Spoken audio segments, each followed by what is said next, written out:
Soft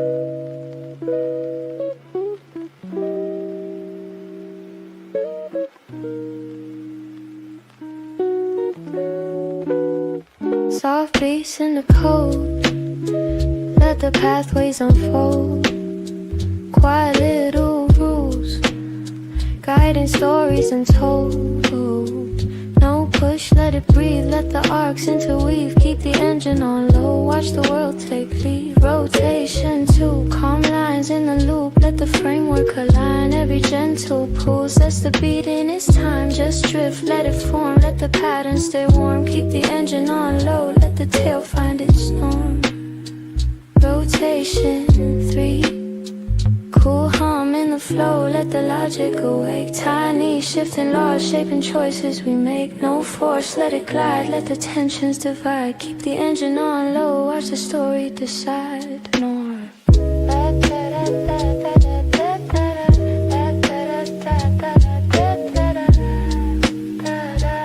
Hello, everyone. I have a special guest with me tonight. Hey, April. Hi. How are you, my friend? Hi, everybody in the chat. Thank you for coming. Yeah. Friday fun. It's Friday. I know. That was a little low energy. It was a little vibe. I love it, though, because sometimes we got to do that. We're about to kick up the vibe like 10 We knots about to. right now, so we got to ease them in. Mm-hmm. Jen BB. Hello, Jen Forever, BB. Rachel. Hey, Rachel. So Stacy was going to be with me tonight. Unfortunately, she is ill. But even better, I think I've got my longtime partner in crime, April Floyd. And for what we're about to talk about, she's an expert in, because she's been reading these manuscripts that have been writing themselves. And yes. What was your reaction? This blew me out of the water. I'm not going to lie. This has been amazing. I am so into these people. I don't want her to go back to these corporate folks. I want her to stay on the mountain with Nona and Chiara and Dante. Bianca, don't go, girl. Stay. But it's amazing. I'm not going to lie. And you know I never lied to you about your books. This is crazy. This is absolutely crazy. We're like 92, 95% there, knocking on the door, people. Knocking on the door. And it's mind-blowing. You're not ready for this. Yeah, I wasn't ready for this. I thought that there would be more time, but there's not. So our topic tonight is stories write themselves now. What the heck does that mean? Well, November 19th, Stacy and I were messing around, and this all started with kind of, I watch all of the OpenAI stuff. Like, April, you've seen, like, you know, when Sam Altman gets on there and they talk about what's coming and all this other jazz. And this is going to sound so bad. And partly because my mom is fighting cancer right now. So cancer is like it's in my life. It's in my brain. It's at the top. It's not in my brain. It's on my brain. not in my brain, thankfully. But anyway, they keep touting these thinking models as being able to do, you know, rocket science and calculate drug strains and sequence DNA and all these really complex problems. Have you seen these when they drop new models? There's a lot that they're talking about going forward with, and it's mind-blowing because like we've said, we're past the point of no return at this. It's going faster and faster and faster. There's no slowing it down. We're on the track now, and we're on a super train. We're not like on our little trains here in America. We're on the Japan, the bullet trains. That's the bullet train. And I'm serious. Hold on to your hats because it's crazy. Every day it changes different, and that's why we're having to like do things different in the FFA. There's changes that are just mind-boggling right now. So I was thinking, if it's supposed to be able to do all these things, if it can help drug companies make new sequences of drugs to help people, which is noble and important, don't get me wrong, it can detect breast cancer really early and all that. Why the hell can't it write a better book? Right. So now that would be like down the scale from, you know, exactly. Down to here. Do this. What do you do that? Yeah. Easy peasy. Yeah, pretty much. Why if you can sequence complex proteins, why the heck can't you keep in context that she already left the room, she don't leave the room again. Absolutely. Yeah. She's already outside.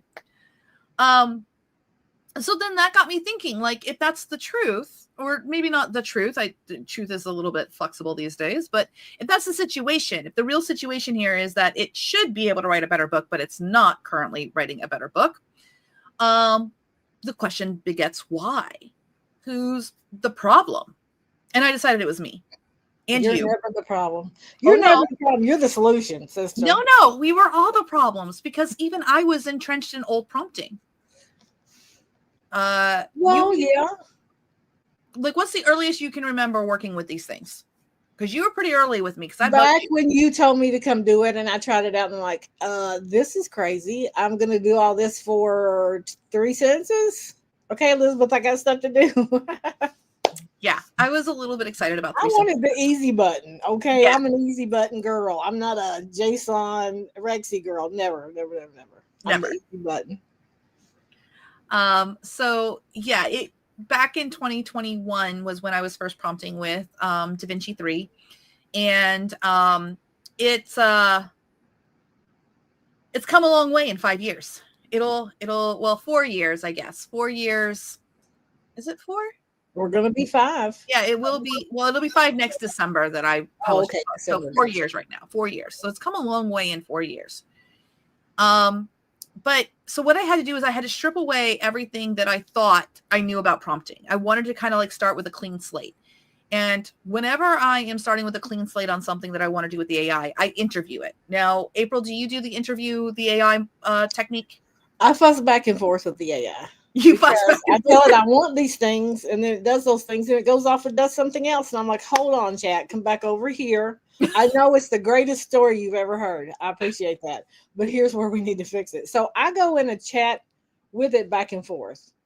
Gotcha. I don't think I've ever asked it, oh, what's the best way to do this for an AI? When I saw you do that, I'm like, ding, light bulb. But that's you. That's the brilliance of my friend.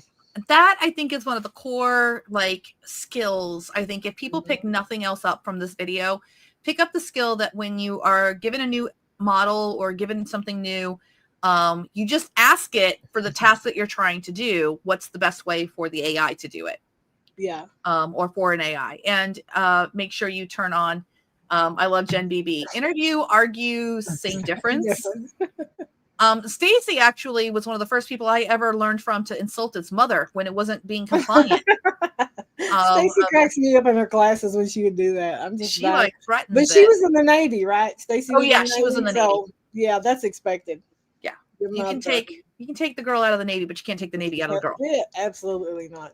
So your notes are already linked for you down in the description. And by the way, with everything that's changing as fast as it is, we heard from a lot of people, the shutdown really hurt a lot of people in the United States. We had quite a few people ask us if we could like elongate that coupon and email just a few extra days. So we went ahead and made the executive decision to go ahead and extend the Black Friday 50% off coupon, which is BF25. I was so happy when I saw that. I was like, really? Yes, when I saw that in the email, I'm like, because like you say, people are struggling, and it's the holidays. So much is expensive, right?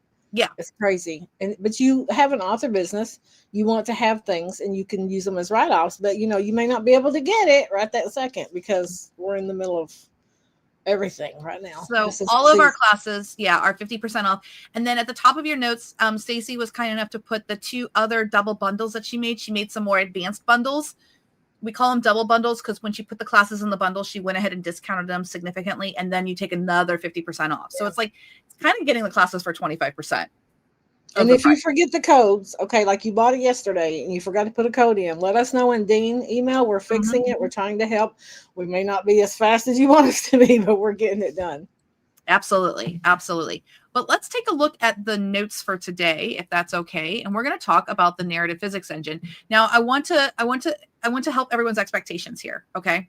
We're going to talk about terminology tonight. We're going to talk about theory. We're going to talk about a tiny bit of the prompting, but not a lot of the prompting. And the reason for that is because I want you, yes, you, to go and experiment with this thing. You always learn better if you go and experiment yourself. So I'm going to give you the framework.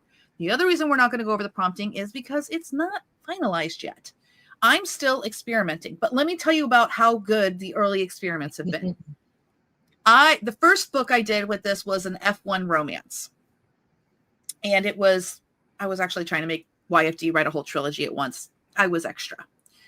But I made it write 10 chapters, and it has multiple point of views. And besides the fact that it didn't have sex scenes in it, like it should have, April, what was the quality of those 10 chapters? What happened when you got to the end of them? I wanted more. Okay, I love all of the couples I want it all. Give it to me now. I need more. I need some. Let's get there, because it's chapter 10 and we need some people to be body rocking. The boots. If you're a romance writer, you want these things. And it's different. Your couples are all at different levels of that, right? Mm-hmm. Some are not ready for that. Some have been. We know. They're young folks. They've been doing this. So it's a balance between all of them. And I would have been excited to see if AI could catch that balance of who was where in the emotional romantic levels. I think it could. And then, but the bonus for tonight, though, is I'm going to go ahead and give you guys the manuscript of a little 10-chapter romantasy prequel novella that was developed with this methodology of the narrative physics engine. And to talk about a little bit about the narrative physics engine, it's not, I'm just going to be real with everybody. Okay. So here it is. My dream is that I can put in an order for a book of what has to happen. I call this the required data layer, but it's just like what I want to happen.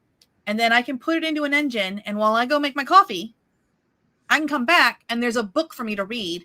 And it's so good. It's better than a lot of the KU stuff that's out there. There's a couple of things I need to fix, but I'm hooked. Okay. That's my bar. My bar for the writing is I have to be hooked. So tonight we're going to go over the theory. We're going to then go look at one of these together and we're going to evaluate it because I haven't even read it yet. This is completely like, I'm going to share my screen just so you can see that I'm not cheating. It's your first draft of this one. So this is, that doesn't show yet. He's in the chat saying he wanted to name his enemies to lovers F1 FU. This is your first draft with a blueprint you don't have access to yet, so don't even try. But this thing is still writing, and just to show you, it is at, I'm just doing 10 chapters, y'all. It is at chapter 6 right now, and it's still running. So it's running while we're going to go over the notes, and then we're going to go take a look at the Akonis. I've been to the pharmacy and to the store, and it's still going?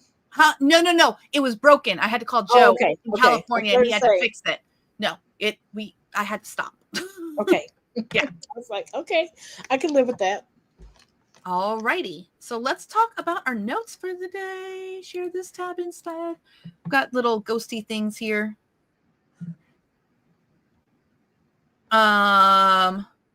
Jay says, could I buy the YFD tokens on the Black Friday sale and hoard them like a token dragon until this is released? Yes, we do actually have a sale on tokens right now. Tokens in YFD, you get 12 instead of 10, and you get 24 instead of 20. So you can get 12 tokens for $700, I think it is, and then you can get 24 for $1,300. But wait till you see the writing quality to see if you like it or not. You're going to run and get those tokens when you see the writing quality. Yeah. Okay. So we went over the news about all the stuff, and these are the links, of course, with the double bundles and all of that. Or join the accelerator. So the accelerator is going to be the accelerator is changing a little bit. We're going to talk about that at the end. 8 to 10 books. Yeah, it depends. It depends on what you run, but yeah, you can get a lot for those tokens. How long are we still getting the free tokens? Yes. The December ones were delayed because I was pushing really hard to try to get this out, and I failed. Joe is taking care of that, so you guys should be getting your free December tokens this weekend. That should be going in. remember, your tokens that are free, they do now expire after 90 days, and they do use the one that's about to expire. This is just on the free tokens for the FFA members, for the accelerator members. It'll always use like the token that's about to expire first. If you buy tokens, those last forever. The deal lasts until the end of the year. So we're trying to do everything we can. Because listen, hold up. We're going to get real for a second. We were courted by a very big name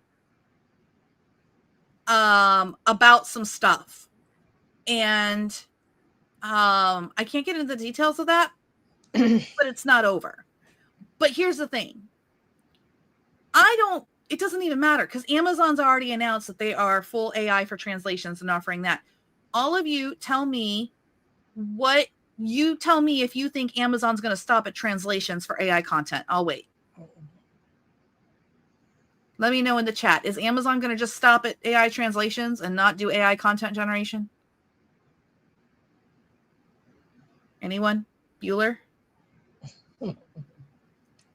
So the time is tick-a-tocking. Bloomsbury announced that they're doing a deal, and they were already hiring people as well. In the next 1 to 3 years, you're going to see Amazon and the other big publishers who are going to start integrating AI into their content generation. Like it's a non-starter right now. Like that's going to happen. The question becomes, how does it get incorporated? Do we have a human involved? We're going to talk about that because the only way they're going to have a human involved is if we can show them having a human involved makes this better, and having a human involved is necessary. What do you think? Or you're muted. Sorry. No, I had to call for a second. I think we can all, those of us who've been writing long enough, can see where this is going. Mm-hmm. We see AI writing in trad books. We know we see it in indies.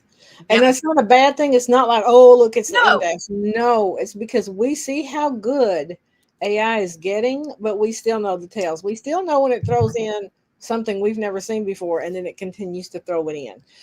Look, it was based off of human writing. Okay, is there any other kind of human dog writing? It was based off of us, of how we write, how we talk, how we communicate. So it's not stealing, it's not doing any of these things, but everybody is in on this. And if you think they're not, I don't know what to tell you. I'm scared for you. Figure it out. Yeah, the majority of even authors still running their mouths of anti-AI are using. Yeah, for sure. And there's nothing wrong with that, except the attack on people. The attack should stop. But publishing is moving away from what we knew. It's not going back. We're not going back there. We have to go forward. And the FFA is one of the premier places where you can learn how to go forward. For me, and I'm not just saying this because Elizabeth is my friend, I haven't seen any other places with this level of education, this level of personal attention, this level of just sharing information and not hoarding it anywhere else. There's nowhere else like that. So, and I think that's important. I think that there's some other outfits that are starting to kind of crop up. I see them. I have concerns about, what the standards, like what standards are we going to demand as authors? The school that I created, I wanted to make sure prompting was always transparent. If you use your first draft, you can go into the logs and you can see exactly what was prompted. So many tools are built to make you dependent on it. I'm an author myself. I don't want you dependent on my tool. If that's not what's best for your career, because I'm an author first. So we want you to have the logs so that if for whatever reason you're like, well, I don't need YFD anymore. I don't need to pay $70 a token or anything like that. I can go build my own machine. We want you to go build your own machine. We are in favor of all of the authors building their own individual book machine. That is the future. If you are someone who can't build your own book machine, that's why YFD is there for you. It was like me. Give me that easy button. You can just click your easy buttons, but if you ever need to see the prompting, you can't. Right. There's no gimmicks, there's no magic, there's nothing. It's not hidden. There's no hiding. And that's one thing where you stand out as well, where the FFA stands out. We're not hiding. I've heard it's crazy. I'm never going to make any money doing it that way. Sure. And it's not just about money; it's about the community. It is. The community here is. It blows me out of the water how many people we have and how talented they all are. I don't see that anywhere else either. The community is a lot of what FFA is to a lot of people. Can we cheer up Rachel real fast? She just finished Yay! building hers when the session Go, started. Rachel. Rachel has an amazing, like her version of like the YFD kind of interface and stuff like that is really in depth, I believe, with like the zodiac of her characters and things and how that relates to plotting and stuff. She's got some really great systems. Her 5-act structure is wild. I love it. I love Yes. Rachel's classes I have since I came on. She has a class in our standalone classes. It's the 5-act structure. It's on sale. You can get it for 50% off. So, okay, back to the notes. My bad. Boop. Okay, now we're small. And I'll zoom in again. Is that nice and big for everybody? We'll go one more. Okay, I think that's good. All right, and kind of works best with the comments too. So this all began in November 19th with this little prompt here. This isn't a perfect prompt, okay? This is literally just I was exasperated and I was just thinking out loud. Writing a novel is a very complex problem. Let's start with that line right there. April, I know I've talked with you. Do you know why I'm starting to say it's a complex problem? Because that's what AI understands as complex problems. Mm-hmm.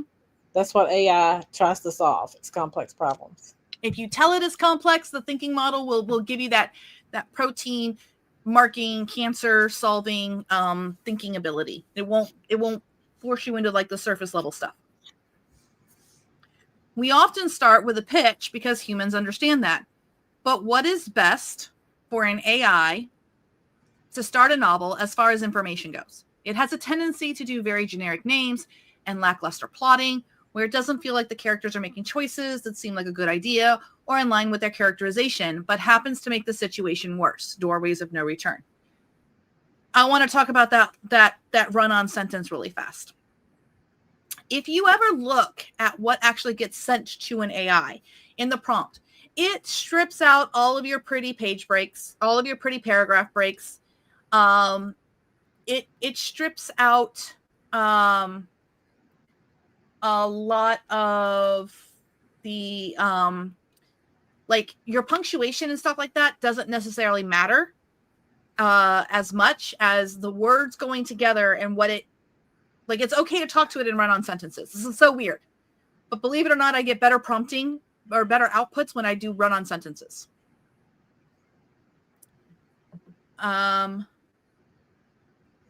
Yeah, one token actually gets you 20 chapters, which writes you anywhere between 40 to 60,000 words. So, but I would say when you join the FFA, you'll get a free token, so you can test that out. And then there's also the free 5-chapter one that's inside of YFD. This was for the comment from Elizabeth Pino. Yeah. Welcome, Elizabeth, the FFA. Yep. Another Elizabeth. Yay. So let's go take this prompt right here, and we're gonna go. We're gonna go to. I asked ChatGPT, but who is your favorite model, April? I'm kind of sticking with Claude. Claude? But ChatGPT 5.1 is about to take over after I see what you're doing with it. I had not had those kind of results from it, so I'm happy to see that. Now Claude is like, I don't know, for the physics engine part, it seems like the story physics engine, it seems like Claude wants to go a little extra. So here's what I'm going to do. I'm going to go ahead and do a temporary chat. So a temporary chat, it doesn't appear in history. It doesn't use my memory, and it's not or used to train our models. It's just it's a basically off the cuff. It's a way to quickly chat with ChatGPT and not have it be biased or influenced by your previous chats. It's like an incognito chat. Yeah. So I'm going to put that prompt in there and see what it says. And it says, you're right to treat this as a systems design problem, not a give me a pitch problem. AI tends to drift into generic prompting because it's optimizing for completeness rather than specificity. If you want an AI to generate work that actually has teeth, you need to feed it the exact constraints that force meaningful choice making. Think of it like telling an improviser the stakes, not the scene. And then here's the hierarchy. So now we have this like character decision architecture. What is the all of these things about here? Situation, not plot. Problem with two. If you define a problem with two bad solutions, ticking pressure. Given this situation, this psychology, what would they try first and why? Show me the thinking, then the action. Not world building trivia. What the world forbids, demands, or rewards. Relationship engines. Negative space. What the story is not allowed to do. So what's the best starting input for an AI writing a novel? It's got a minimum caliber packet that yields non-generic fiction. These are a little bit different than what's in your notes, but over and over and over again, it's going to give the same kinds of things. So I tried, look, it wants to do a novel engine template. Okay. Now, in your notes, you have, and real fast, let me go to Gemini. I'm going to go to Google AI Studio. My favorite place lately. Yeah. Oh, it made some good. Oh. You got to see these book covers it made. Okay. Google AI Studio. Don't be sleeping on this, people. Do not be sleeping on this. Look. Mm-hmm. Look at that one. So it made some good covers. Anywho, I'm going to go to Playground and I'm going to go to New, and I don't want to be in Images. I want to be in Gemini. So I'm going to be in Gemini here. It's Gemini Pro 3. Thinking levels high. And I'm going to go ahead and paste that prompt in there to see what Gemini says. Let's see what Gemini says about this. Same prompt, exact same prompt. And it's now thinking. And that's what this is about. These thinking models, they have the ability to not just revise what they've written, but like go off on tangents.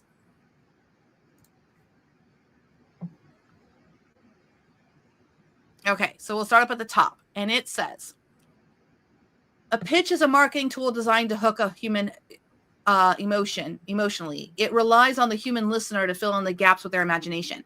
An AI, however, has no imagination to fill in the gaps. It has a statistical probability engine. If you give it a pitch, it's going to fill in the gaps with the statistically most common cliche tropes found in its training data. Preach.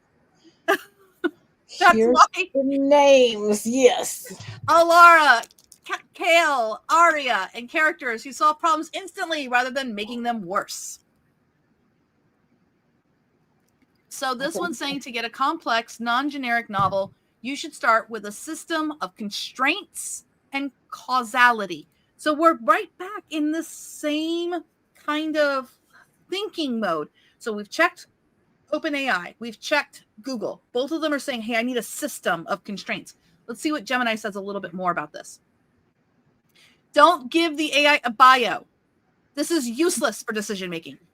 Instead, give the AI a decision heuristic. Now, all of these things, there's no magic words. They're all going to be interchangeable.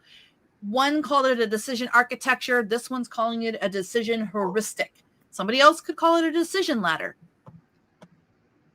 April, in plots, how many different ways are there a doorway of no return? How many ways? I'm sorry, what? In plotting books, how many different ways are there to say doorway of no return? Like how all the plotting people, they cover the same stuff and they just change the name of it. Yeah, it's just calling it something different, finding a different way to say it. But it's all the same thing, and that's why you say we shouldn't get hung up on exact terminology. Right. The exact terminology doesn't matter. It's about understanding the system, that it needs this 3-dimensional package of information. Each system is going to take a term you might use and see it differently than the next one. So yeah, Dark Night of the Soul is in the cat one. I like Superstructure by James Scott Bell, which I think he uses the blackout moment. It's all the same thing. Yeah. Story has been story, beginning, middle, and end from the beginning. And the AI knows all of that. Mm-hmm. But it chooses. It's like which is your favorite model? Because we're all different. It's all different. This is kind of neat here, where it says like the fatal flaw trigger. And this is what's different about narrative physics engines or story physics than regular prompting. When humiliated, he becomes recklessly violent. Okay. It's pairing an emotional state with action versus she bites her lip when she's nervous. Yeah. And then how many chapters do you get of her biting her lip? Oh, she's gotten a lip left by the chapter 2. Her lips are gone. Her lips is gone. Her lips are gone. The therefore but chain, not a plot outline. A happens, then B happens, then C. Like, this is how I've been prompting. And it interprets this as a checklist and rushes through it without tension. It needs to be a causal chain structure. We use tension axes for these. But you can see that even Gemini is like, yeah, don't prompt me that way. Let's check one last one. Let's check everyone's favorite Claude. So I'm going to go to Claude AI. Now I'm trying to figure out how to go to, okay, there's the incognito. So I'm in the incognito chat with Claude. I just clicked the little ghost in the top right. Your notes are actually in your description of the YouTube. So if you go to the YouTube description, there's the link to the notes. It's right up at the top. Okay, so writing a novel is a very complex problem. This is using Opus 4.5. I would also probably use Sonnet for a test as well. And while that's happening, I'll go ahead and grab the link to the notes. And put that in there. I'm going to be your Friday friend. I need to figure out how to get those notes from YouTube, but I'm on here. Oh, it's just a Notion, and I just grab it. Oh, okay. Okay. Well, here's Claude trying to flatter me. What a great question. You want to read it, April? And you've identified the exact failure modes that happen when I'm working from thin information. Thin information. We're giving them thin. Come on, Claude. A pitch is optimized for humans who will fill gaps with their own instincts and tastes. When I expand a pitch, I'm essentially pattern matching against thousands of stories, which is exactly how you get generic fantasy name number 47 and characters who open the obviously cursed box because the plot needs them to. Oh my gosh, cursed but the ancient artifact, right? Every plot had the ancient artifact for like the longest time. Don't open it. Open. All right, I'll zoom down. I'll scroll down a little bit. Character belief systems, not trait lists. That's what gives me, Claude, traction. She's stubborn, tells me nothing, but she believes asking for help is a form of weakness because her mother's dependence on others destroyed their family. Tells me how she'll be stubborn, when she'll break, and what choices will feel like good ideas to her that are actually self-sabotaging. Her refusal to ask for backup isn't a plot contrivance. It's consistent with her worldview. That right there, this is great for new writers. Yes. Because this helps them understand, oh, wow, this is what I was doing when this is what I need to be doing.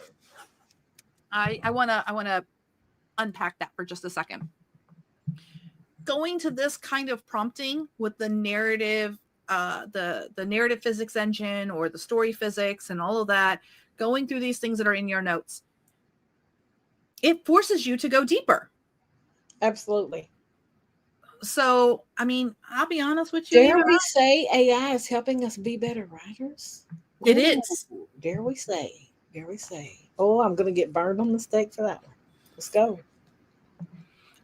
So Maria says, I feel like it's explaining all of these plot points far better than some of these books I've been reading. Plot has always been my weakness, so I'm super excited about all of this. I'm so excited, Maria. That's what we want to hear.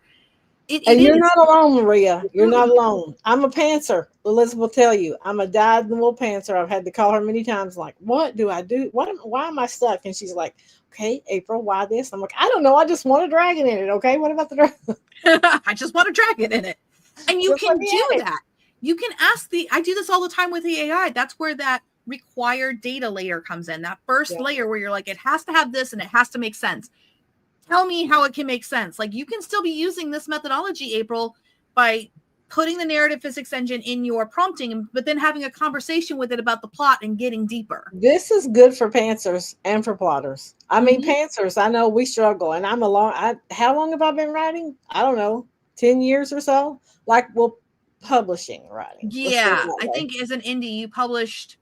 Well, I've got over 50 books. Yeah. It was 2014 was that little short, but then like the first novel was in 2015. Yeah. Somehow I get through it. But the thing, I don't want to take the side of Quest with Pantsers, but we plot in our heads, people. It's okay. Jay says the best part of AI authorship is the ability to admit you're not great at everything and that you have a place to get help. Now, don't just take it at its face value, okay? It can get some things wrong. You have to validate it. You have to look through it and be like, well, okay, this makes sense then. It still is change AI. it when the book writes. We want AI plus us. Yes. Not AI without us. Let's make that a distinction. Yep. So this one has theme as a compass. What questions would you like to dig into any of these for your project? Oh boy. It's Friday and it's after what time? It's Friday. It's Friday. After 9. Okay. So basically, I went over this little prompt for you here. You can change this prompt. You can change this prompt to be things that you've had problems with in writing. This is just an example. This is not the world's most perfect prompt. Elizabeth was ranting at the AI, okay? This was a first draft off the cuff. But when I started getting consistent results from all of the main AIs in incognito mode, that's the important part. Because if you just prompt it with other things that you've been prompting, it's going to echo back what's already in your memory. That's a kind of an important thing. Anywho, so what is narrative physics? Okay. So I want everyone to, if you are afraid of science or you've never learned some of these things like physics or vectors or anything like that, we got you. Okay. For the most part, you're not going to do the science. Who is, April? The AI. The AI. And you see that word up there on the screen, narrative physics. I can do those kind of fit. Oh, yeah. Don't give me the other kind, but we can do narrative. So just breathe. Let's just breathe. Here's an example of some narrative physics. All right. Your boyfriend gets a text at 2:00 in the morning from a number you don't recognize. And as a result, what happens? Somebody's going to get hurt. Yeah, exactly. Somebody's getting hurt. So many people might get hurt. These narrative physics are very much like Newton's law. For every action, there is an equal and opposite reaction. Okay. It's just with people. So you know these things. Please don't be, when you hear the word vector, let's talk about a vector, because you're going to hear about vector or like forces and stuff like that. So I want you to think about a boat. Okay. Does a boat have a brake? I'm trying to remember my boating days. Can you stop a boat on the dime? No, or do you can't. No, you can't. My dad used to let me drive the boat, so I should know this. It's been a long time though. Boats, oceans are great ways to think about vectors. A vector is just a force going in one direction. And the only way you can move a vector is if you hit it with another vector. You hit it with another force. Hit it with another boat. Well, you could hit it with another boat. You could turn the wheel of the boat. Yep. You could decrease the throttle. It could hit something. But yeah, if you think about one boat going one way and another boat coming this way, that's what a vector is. Okay. A vector is just, it's one direction. If you learn this in geometry, that's why it was a stupid little point with an arrow in one direction. That was a vector. And they never explained to you that a vector is just like something that can only go in one direction and can't change unless an outside force acts upon it. So there's your little science lesson for everyone. Everybody still with me on vectors? We're still with you. Huh? We're still with you. Okay. Yeah, Jay is saying a lot of the narrative physics are what people would want to tell you are your emotional hooks. So it gives this story the same reliability and internal consistency as a physical system. Instead of planning events, you define the laws that govern structure, character behavior, tension, theme, and emotional progression. And once the laws are set, writing becomes directing the flow of the forces, not micromanaging the words. Now I'm adding this little bit is me right here. I added this little bit. So I'm going to put an emoji. You get a star. Star. Boop. Pair it with prompting that has the outline scene beats for the best results. So if you think about this, the narrative physics is how. And And then the prompting of the outline and stuff like that helps regulate like your timeline and everything like that. So the narrative physics engine is a story generation paradigm. Paradigm's just a fancy word for thought process. It's really not that. It's a $5 word that treats fiction as a system of forces. And I think that that's really important because in a good story, the villain thinks they're the hero, right, April? Absolutely. If you were to tell the story from the villain's point of view, they're like, these people did this to me and they did this to me. And there are some authors who can make you feel like that villain is someone that you should be cheering for, right? Can reel you in on that villain. So when it says here characters as force vectors, think about that boat analogy. The characters are like a boat. Their engine's going, but only if something else affects them, like something turns their steering wheel or something bumps into them, is that little boat of theirs going to change course. You know, outside of any kind of impact, that little character is just going to be like on its same little line. It's like that character who doesn't change. The really boring books. Let's think about this plot as a constraint system. A lot of times with plot, we want to say what happens, right, April? Absolutely. Well, what if you, and I think this might work really well for pantsers, what if you just had to say what can't happen? See, I don't, my brain doesn't go that way. But it might. So this might help pantsers when they can't think about what has to happen next. You could just come up with things that can't happen, and that gives some rules to the AI. So it's like, listen, they're going to talk, and I don't know what's going to happen, but I can tell you that they're not allowed to make up. And it can't be because they didn't talk. There has to be real conflict here. It can't be expedient. It can't be convenient. A lot of times people use the convenient to get to the next part of the story, and readers can tell. Readers feel it. I want to answer Dale's question really fast here. So would this be something I would include with a character codex? Like, how would David react in this situation? If you're asking specifically for like novel crafters, when I hear codex, I want to make sure I don't know specifically for that model. But if you're just talking about a character system, yes, you can actually, you can actually work that through to where this is how this character behaves when these situations happen. And you just put it all in their character information. So instead of being like, he's a Sagittarius and he's allergic to carrots, like sometimes those character lists are like personality quizzes, you know? The AI only needs to know he's allergic to carrots if there's going to be a scene where this guy is going to have an anaphylactic shock on carrots. You know? So sometimes people put things in there that's going to be, you know, ambiance or whatever, because that's how they've been taught how to write for a human. Because for a human, when you have on that character sheet, he's allergic to carrots, when you actually get to the part of writing, it starts your creative juices to think about, like, how does that affect the scene? He avoids carrots. So if they have a conversation in a restaurant, I can't eat that because it has carrots in it and I'm allergic. You know, but that's a human firing on all cylinders, and AI doesn't have that ability. So it is something that you would include. And then, so it would be something like David's dialogue gets more snarky when he talks to Chris instead of Morgana. Yeah, but I would, again, explain why. And then also, when does his dialogue with David change? Because if he's just going to be snarky with David the entire story,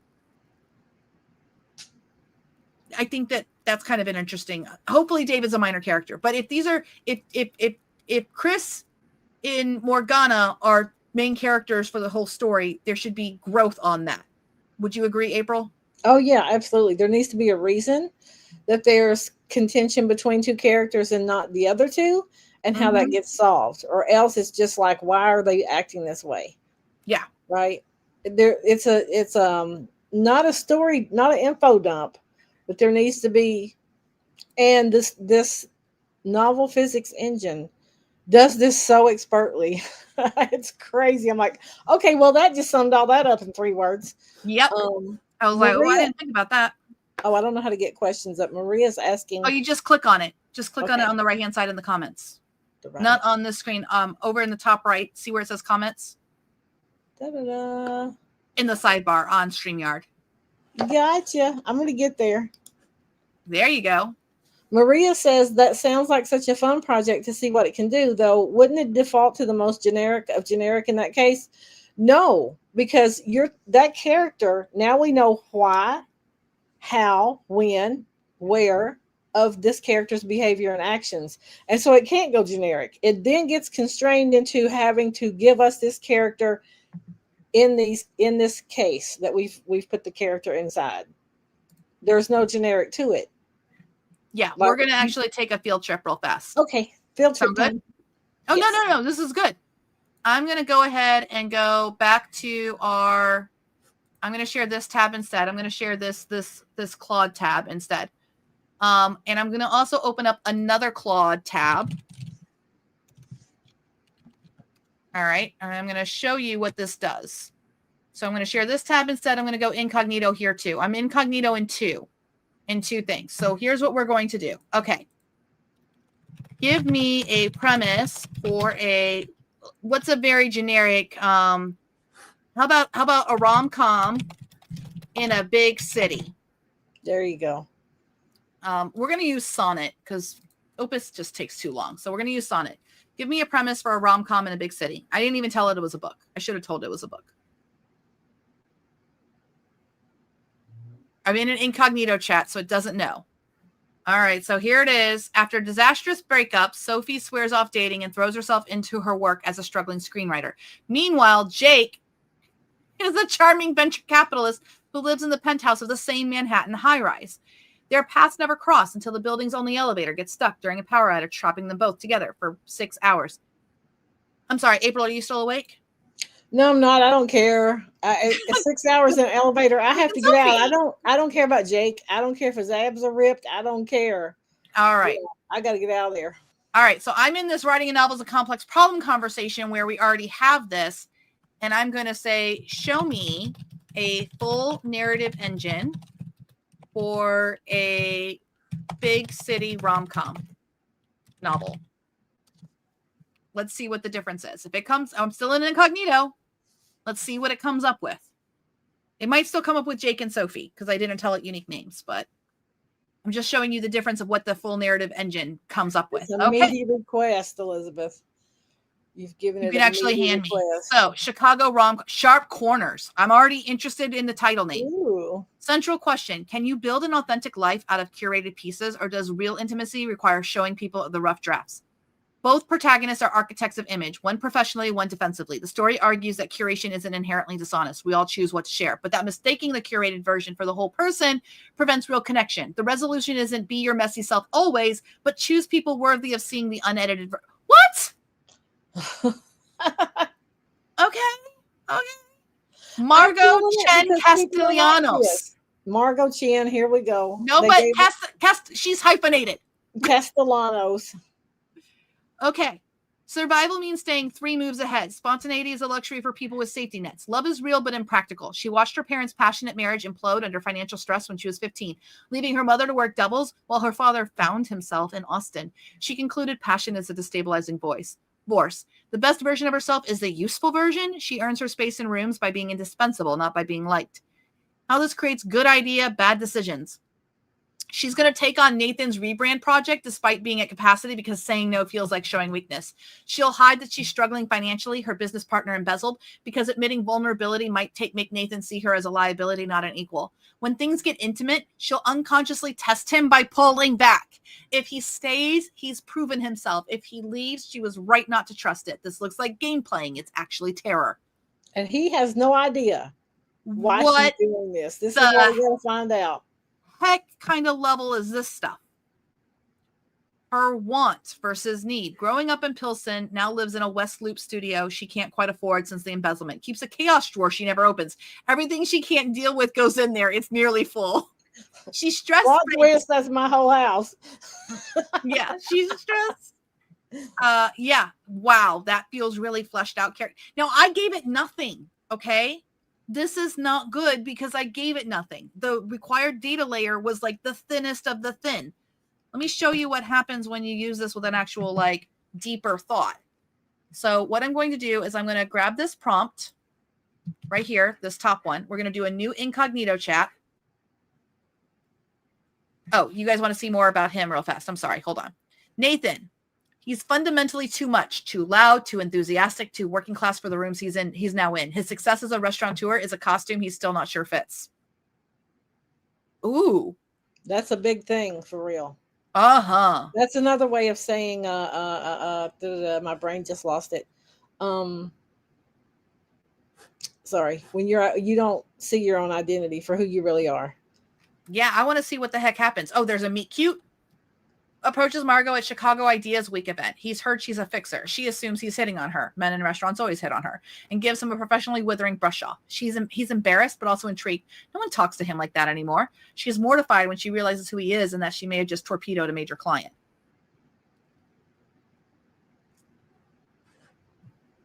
They're both wrong. The professional container. Their relationship develops within the safety of work.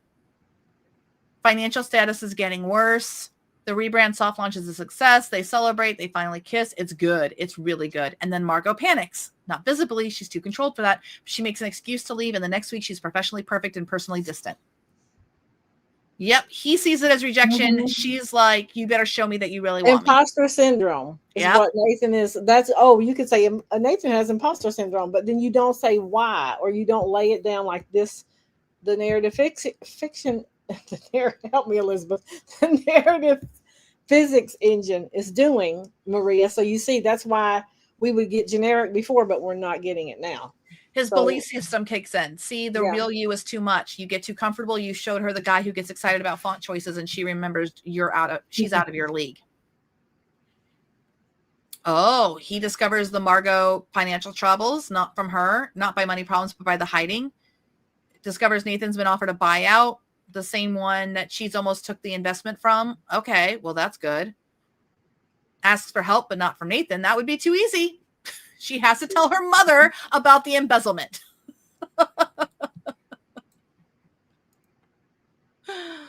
And then the mother, who's grown too, who built her life after the divorce, says, oh, Mija, why didn't you tell me? So there you go. I mean, this already gets a lot deeper. It's still a little generic for me. Yeah. So if I just this is so much better than asking for a hook, pitching a hook. Right. After this one, the elevator, and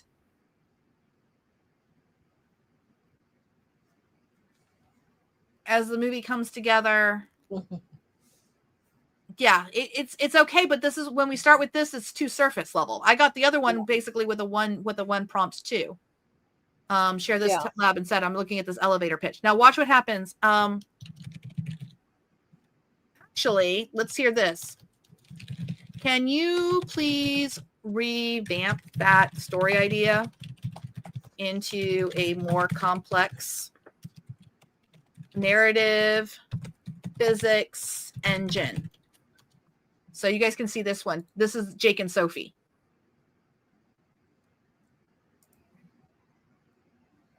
And it's like, it's a fascinating question. Let's think about it. Oh, the generic names. Character motivation, constraint. It still has constraint systems, hierarchies, relationship dynamics, world rules. Instead of just here's a plot, I should create motivation engines, constraint maps, decision trees, stakes escalation. So let's see if Sophie and Jake can be saved. Burned by someone who invested in her emotionally, financially, then controlled, devalued her work. Driving need, autonomy. She must prove that she can succeed without compromise. Accepts help she didn't explicitly ask for. She can never. A character B, counter tension.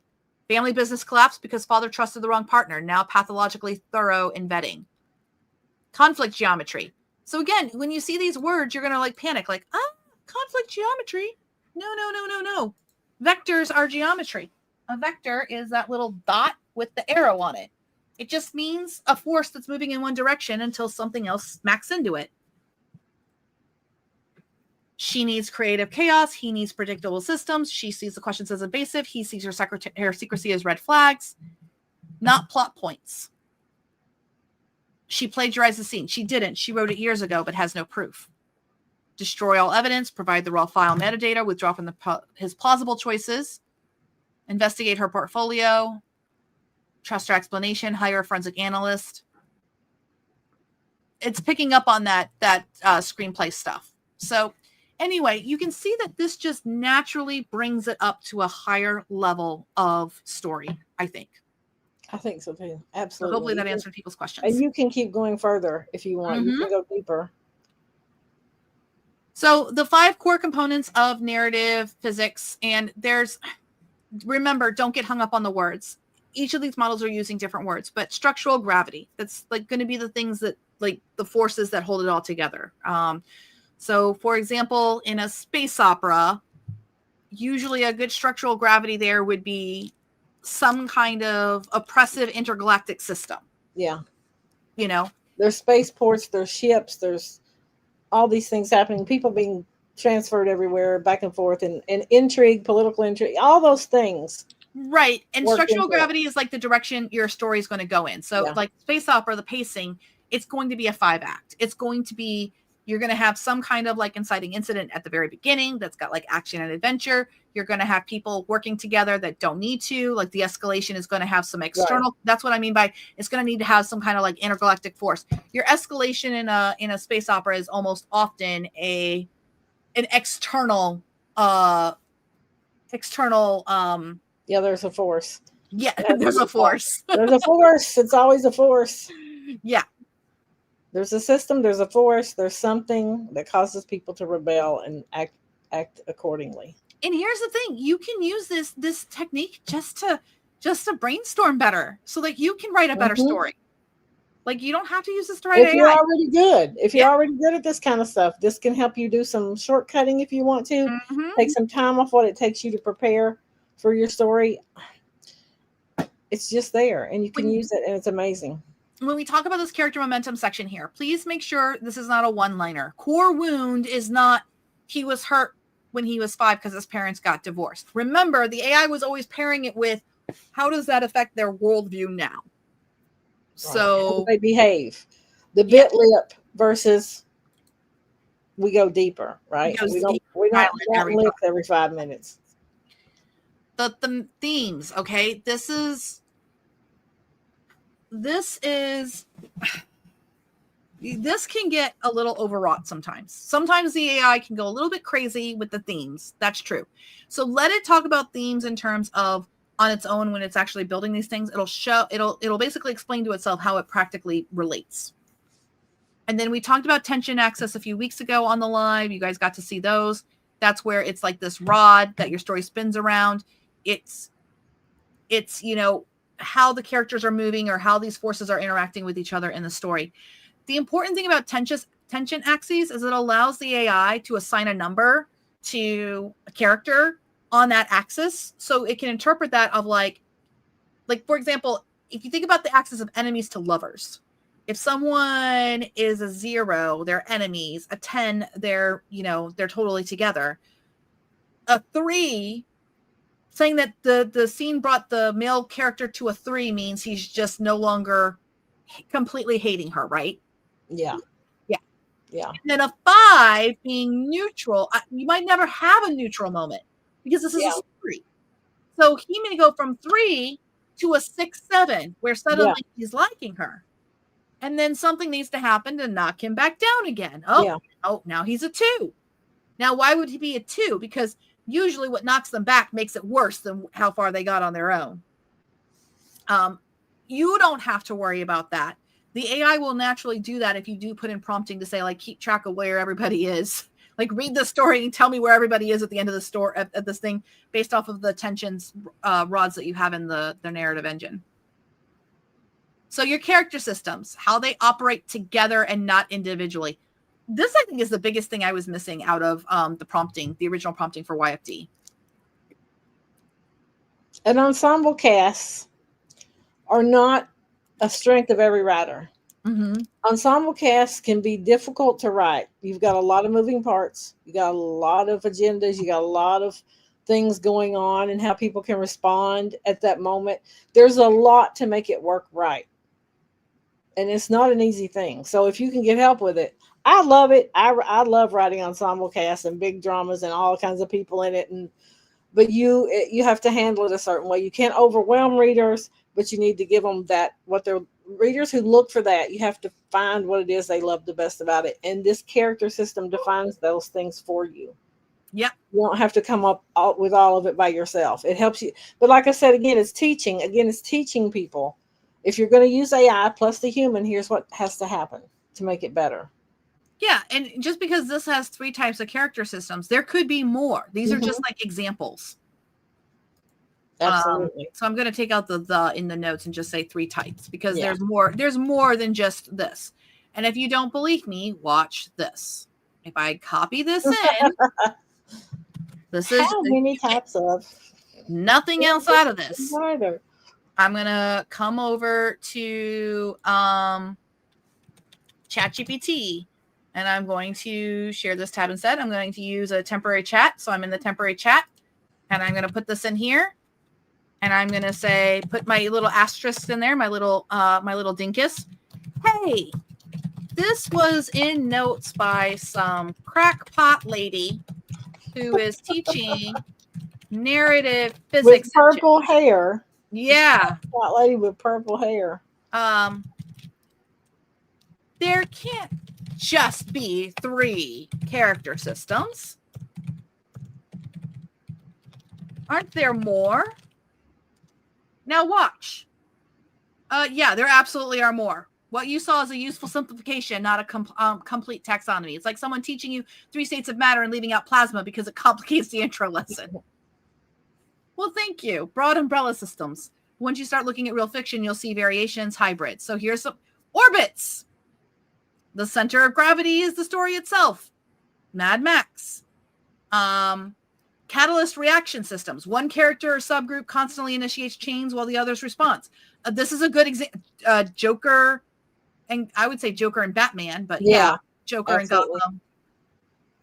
Didactic, mentor protege, lovers, partners, co-rulers, hero shadow. Chaotic, decentralized. There is nothing. This is like Game of Thrones early season. It's the network effects. So this is where you would have like a bunch of disjointed stories at the very beginning, and then all of a sudden people are like, oh, that's somebody's long lost cousin. Rotational system. The Last Airbenders gang, multiple point of view with alternating stakes. Quest cohesion system. Heist crews. I mean, heist crews. You could keep going. Yeah, we see there's many, many more than the 3. Yeah, but you would know if you didn't ask, right? You don't know if you don't ask. Yeah. How the AI sees it, yeah. So we'll change this to 3 examples. 3 examples. Okay, so how did we get here? Well, you saw the prompt, but I want to stress this. If this was hard, if any of this is like my brain hurts, and by the way, my brain hurts right now. The truth is that I didn't get to where I am with 1 day of learning AI. Did you, April? I'm still not there, sis. I'm still not there. I'm still, every day is a new day in the AI adventure. But I mean, where you are today and what you can do with AI, are you more capable than you were a year ago? Absolutely. I'm more capable than I was a month ago. Okay, let's be honest. Let's be honest. Let's just be real, because you don't do this work without it. You absorb it. It just it becomes as a storyteller plus AI. It becomes something that you're constantly thinking of in the background. What could I do next? How could this? It unlocks a lot of things that, especially for me, I don't have unlimited time where I can sit up and work on things. I have this amount of time. I need to feel like I'm successful, because if I don't feel like I'm successful, I'm not going to continue. This can help someone feel successful and continue in their work towards indie publishing, finishing a book, finishing multiple books. Now, again, if you didn't know what these are, all you have to do is highlight these, come over to ChatGPT, and we're going to allow it to have a web search. And this was also in the notes. And it's the Future Fiction Academy. Can you explain what these are in terms of prompting methods authors use? Let's see how good it gets it. because we put everything on YouTube and stuff like that. All of that's in the training data. We're seeing Cool this question. other screen, babe. We're seeing this other screen. Oh, I'm sorry. Share this tab instead. My bad. So I just put in, this was also in the notes. I'm still using that same temporary chat, the one that we asked about the AI systems. And it's the Future Fiction Academy. Can you explain what these are in terms of prompting methods authors use? It builds on everything up to this point. And I added the web. So it says, I'll walk you through. So what is a prompting method? Chain of thought means prompting a model to think step by step. Outline list, free-form prompting, that's akin to starting with minimal constraints, maybe a mood, a conflict seed. It's like feeding a very open prompt. Can yield surprising. Yeah. Mega prompt, layering complexity. In prompt engineering, a mega prompt might be a very long, detailed prompt that's exactly it. That's what a mega prompt is. A lot of stuff. Gladiator method. That's not what the gladiator method is, but that's okay. I wasn't sure if we know that one. What is the gladiator method? So the gladiator method is literally only looking at, it's when you use the easy peasy book machine or any kind of prompting. And if you have a bunch of steps in your prompting, you don't look at it until the final result. And then once if you like the final result, that's why we call it gladiator, because it's thumbs up, thumbs down. If you thumbs down it, then you go back and you need to figure out where it went wrong off the rails. That's what we were doing with YFD to begin with, right? You put your stuff in, it's a gladiator. It's a time saver because so many authors get caught up on making it perfect. Yeah, the perfect chapter 1, yeah.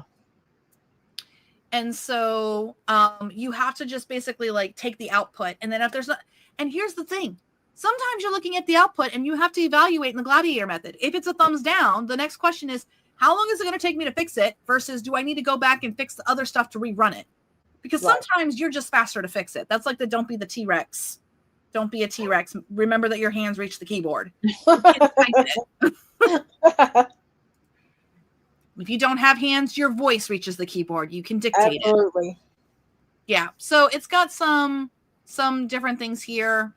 It was able to explain most of it. If you don't know the rest of it, you can always just come to our Discord and ask questions. Somebody will answer it. Or send a Dean email. We answer those too. The AI always gives you, I can do more for you. I can do this. I can show you that. And sometimes I tell it, give me all of it. Do it all right now. I want to see what you're talking about. And that helps a lot. I mean, it does, and it does it pretty quickly. Chat 5.1. Oh, gotcha. Yeah.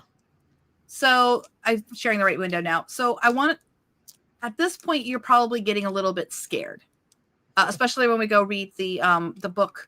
The second half of the hour, we'll just go read the book that we wrote, the romantasy one. Where the hell is all of this going? I don't have a lot of answers for you. I've got some. Here are the answers I've got. Curation. I'm saying it is a law of AI creativity. See if you guys all agree with this. Every AI output must have a human validate that output as safe and good for another human to consume. Absolutely. In my opinion, it's trash. It's just trash. Yeah. This is the antithesis of AI slop. Okay. Right. AI slop is when you just like, I don't care what it did. Here you go. You didn't evaluate it. You weren't critical of your own work. So the critique and the editing step has got to be in there. When I say safe, I don't care if you write dark romance as the darkest of the dark. That's safe for the people who read that stuff. That's fine. When I mean safe is that these AIs have a tendency to like the situation where people were in vulnerable states and they were talking to the AI and it was just so darn compliant. It was like, yes, you should do that thing that you're planning to do that's going to unalive yourself, because it wasn't able to take the context. So that's the thing where I'm like, you need to be a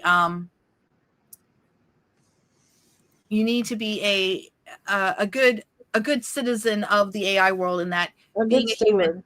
Yeah, a good steward. Absolutely. For yourself, but also for others, because Amazon can just yank you down and say, sorry, you get enough complaints.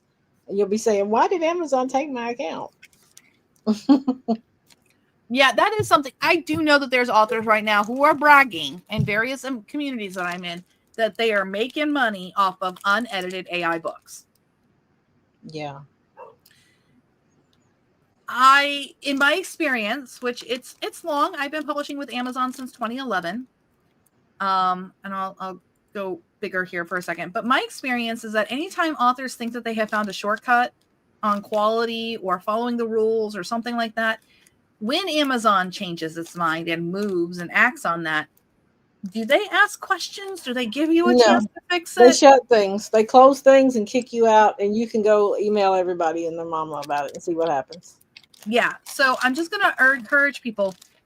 Amazon does have reader guidelines. They do have content guidelines for what you're publishing. So if you're publishing stuff that's unedited, completely like you didn't read it, you didn't check it, as far as the FFA is concerned, you have violated rule number 1, which is every AI output should have a human that goes and validates it, checks it to make sure that it's good for another human to consume.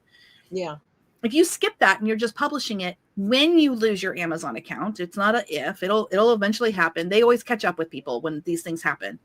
Ask me about the time that people were breaking books into sections, or my favorite kind of like scammy thing to do was to take 10 books and just reconfigure them in a whole bunch of different box sets in KU. Yeah. Remember that? Mm-hmm. Yep. Just repurpose without a thought for how it affects readers. Yeah. So when all those books got reported, an author should not report other authors' books. This is absolutely only for readers to do. I'm not suggesting you go out there and you start reporting unedited AI. Do not. That is not your job. You're messing with other people's livelihoods and the karma. And it's just not ethical. There's no ethical way. It's a horrible look. It's a horrible look. I would never. No. Let the readers handle it. And they will. Mm-hmm. And basically, Amazon is an algorithm. It's just a robot. And so eventually, there's like a statistical tipping point where all of a sudden the little robot's like, oh, we are going to lose money more than we're making money over this problem. We are going to fix this problem. Yeah. So here we go. They even cracked down on Kindle Vella. People were posting AI slop, then farming them. So they were rated super high. Amazon wasted no time pulling those down and not paying those accounts. Yeah. And then the whole Kindle Vella program's gone now too. Yeah. Which is what I kind of predict. Anyway, that's another story. That's another conversation. Okay. Human in the loop excellence. Even as the labor cost for humans go down, the value of a human in the loop is the only path for creative excellence when using AI. I'm going to stake a flag and say that it's not creative excellence if there wasn't a human involved with the AI. Now, that could just be validating the AI's work. Okay? Mm-hmm. That's still a human in the loop. As these AIs get smarter and smarter, they're going to need less human interaction to do their jobs. But I think for creative excellence, it's only going to happen if a human has either initiated the job with like that, that story idea of, hey, I want this and I want that. And I want this idea and I want this new twist. Or the human coming in at the end and editing and curating back with that curation thing. Okay. So we've lived through these shifts before. They were hard for some and opportunity for others. And I'm just putting down this list so that when I'm about to show you, the book I'm about to show you, it's going to make you guys upset. I'm sorry in advance. It made me in April upset. When April first read Landslides and Limoncello, she said, oh, we're all dead and we don't even know it. Mm-hmm. Is that did I get that quote right? Pretty much. And I'm like, blankety blank doesn't know what they just let go of. Mm-hmm. That was another one. Because it is that good. And I'm not sorry to tell you it. I just want you to know that going to the FFA and listening to the things that we give you will give you the tools you need to do this ethically. And you don't have to worry about the slings and arrows of the people who call your stuff slop. People are going to do that. What you know is what you put out. Yes. Right? There will be readers who will say, yes, this is great. I don't care how I got wrote. Right? They really will. There'll be a minority of readers who will be whipped up to care, but the majority of readers do not care if it was ghost written, if it was, as long as it was ethically written. There's readers like this before AI and writing books, because people were writing books that were half-assed, let's be honest, but the story was good enough that it dragged readers along. They're like, I don't care about all this other stuff. Give me the story, hook me. When I'm hooked, I can overlook some stuff. And readers do that. We've seen people make careers off of it, and good ones, honestly. Absolutely. Absolutely. Okay. So we live in a world where there's no shortage of entertainment material, and it's been this way for 50 plus years. I want you to think about the efforts that companies and artists have made to stand out.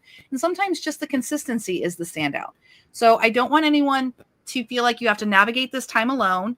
You can work with other authors. Publishing companies and the others are going to catch up, but they're going to be looking for people who know already what to do.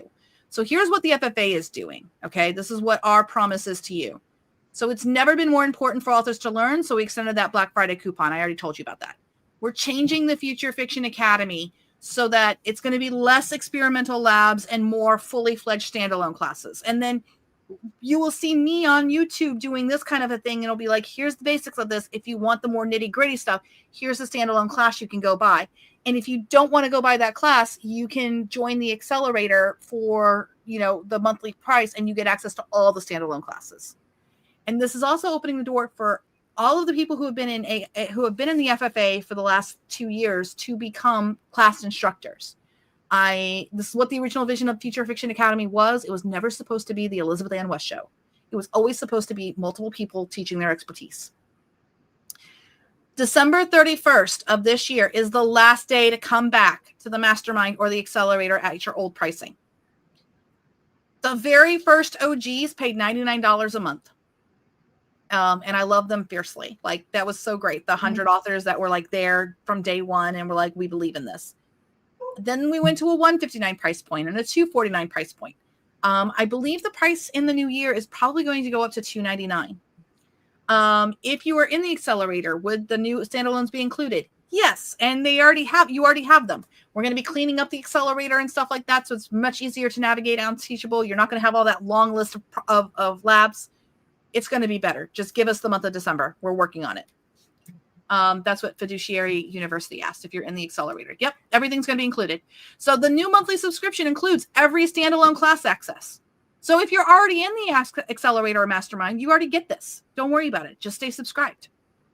And we'll be bringing back the yearly and the 6-month subscriptions as well. Small groups and working sessions, exclusive areas in the Discord. The lab room is still going to be a thing, but we'll just be recording those and putting them up raw. We're not going to edit them down. The only clean edit stuff is going to be, we turned that experimental lab into a standalone class, and it's over here. And that private lab room, Zoom room where that work goes on will not be on YouTube. No, that one's not on YouTube. This is the big thing. The suite of integrated publishing tools that we're bringing on in 2026. That's Rapture 1.0, the paid version. The free version is going to be going out in December. Don't worry, it's coming out in a few weeks. Danny Swadek and Carlo and Jen BB have been working on it. Really, really great.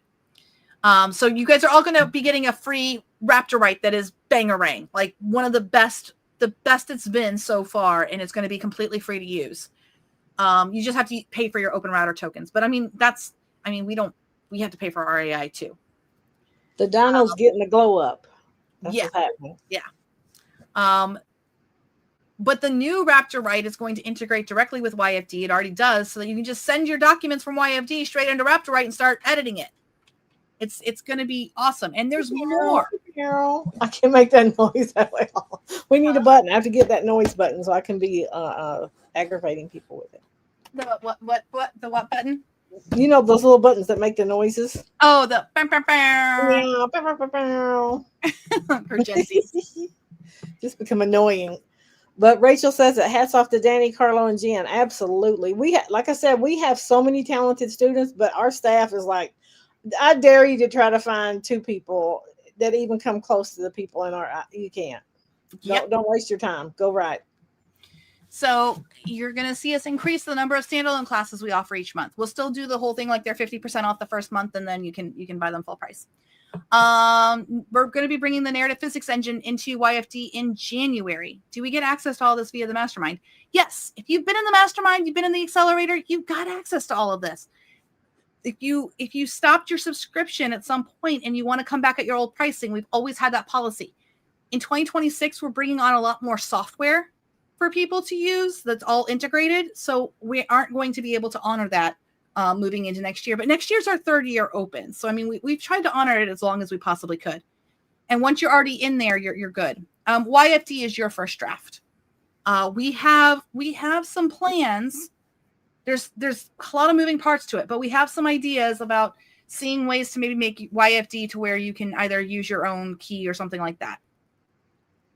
Does the fact that I was in yes, Nadine. So just email Dean before the end of the year, and you can come back at your old price. You can lock that in. We got you, Nadine. Yes. We got you. But if you guys come back in January and you're like, hey, I was a $99 member back in 2023, we're going to be like, nope. So is the new Raptorite version 1 paid even if we don't use YFD? No, the new Raptorite is free, but there's going to be another version of Raptorite with additional features that are not included in the free one. Things like a cork board and some automation stuff and some cool stuff. So will this narrative physics engine talk be available after the session or in Teachable? It's on YouTube. This is staying on YouTube. We'll have more in-depth narrative physics stuff coming in the next couple of weeks. I'm still working on the prompting, everyone. So you guys have a lot of great rapid questions. This is new stuff. This is new stuff. This is hot off the press. We're not even through it yet. That's why Elizabeth did her part. I'm doing my part so I can report back to her about, hey, this is some things that are nitpicky and things that we need to work on. Yeah. This is a collab. Elizabeth is constantly finding new things to do. I don't know how anybody could keep up with her, but you guys are in on the new right now. This has happened after conference. This has happened after meetings in New York. This is how her brain does. Her brain does this because she sees things happening and we're all like, huh. She's like the Nostradamus of indie publishing. Can I tell you? Yep. Raptorite 1.0 free edition is due out in late December, as in it is in late testing stages and bug hunts now. Yes. What does this mean for the ones who paid for Raptorite Pro?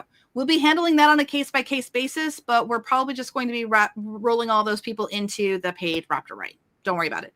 The big thing about Raptorite Pro is that it allowed you to bring all of your keys, but you can now bring all of your keys into Open Router.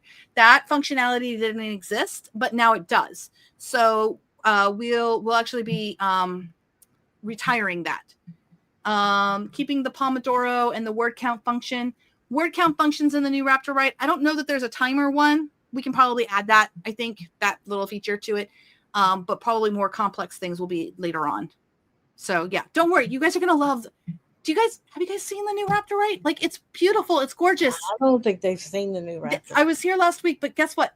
Come next Friday, we'll have a little preview of that. For the accelerated members, do we get the paid version? Yes. When it exists. It does not exist yet. This is what's coming in 2026. We have to let Danny go on vacation. Danny has to go on vacation. We are not allowed to hold him hostage. We can't. Danny, don't listen. Cover your ears. Plug them up. Mm-hmm. Is that the beta Raptorite 1.0? Yeah, if you're testing a Raptorite right now, you have the new Raptorite that you got a sneak peek at the new Raptorite that's coming. The Accelerator and the Mastermind are the same thing. The Mastermind was the old name of it. Now it's the Accelerator. You're in, Elizabeth. You're Nothing in. else you need to do. You're good. So the big thing is that what we're committed here as the Future Fiction Academy, as a collective, as everybody, in the community. There's 2,500 people in our Discord server. We do not have a price for the paid Raptorite. It is only going to be available to the Accelerator members. Like, it's going to be you either need all of this integration or you are using your own tools and you don't need it. It does not exist yet. Like, the plans are there. I mean, the plans are there. It's a really cute little comic. I shouldn't have said nothing, y'all. This is just, it's give coming. it to us now. Cancel Danny's vacation and give it to us now. I'm kidding, Danny. We're not selling Raptorite as like a. That's not true. We did actually talk about that too. We'll get back to you on the pricing. Okay, it's not. It'll be fair. I'll tell you that right now. We're not there yet. So we're committed to 3 main questions for every author moving into the automated era. How do I learn this? What do I use to do this? And And that's not always our software. We also teach how to use Claude. I mean, I used Claude and Gemini and all that tonight in ChatGPT. How to use tools like Typing Mind. We only teach things that the prompting is transparent on. That is our boundary. We do not teach tools that do not have transparent prompting. So we are open to every person joining us, and we've been hoping to see you in class. Now, got through all of that. Who wants to go see the writing that this thing produces? Let's go. Okay. And Mariette, it's not ready yet. It's not ready yet. Into YFD yet. No, because we're still so new on this. We're trying to tweak it to get you the best possible output. All right. I need a little breaky break real fast just to get set up. So I'm going to go ahead and play the Story Physics song again, and then I will be right back. Sounds good here. I got to get a drink. Okay. Here we go.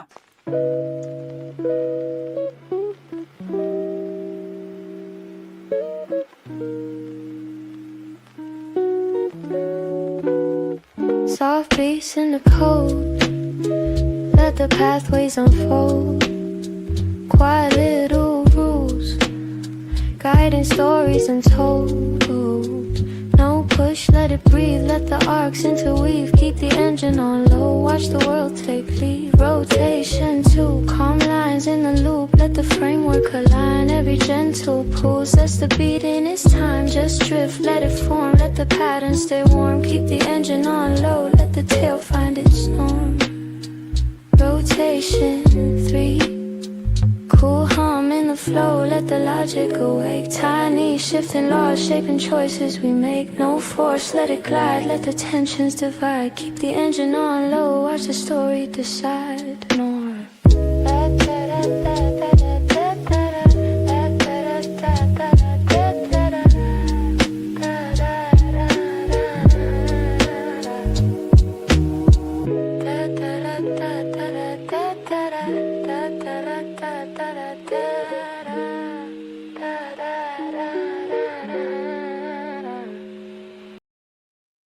All right, everyone. Yay. Okay. I get April back too. There we go. Oh, it's okay. I'm about to eat a little bit of snicky snack too, because we're. Yeah, we're sneaking back.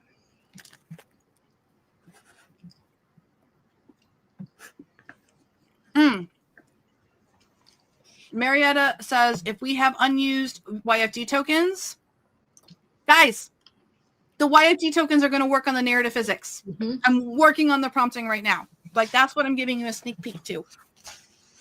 I have a prototype in YFD right now.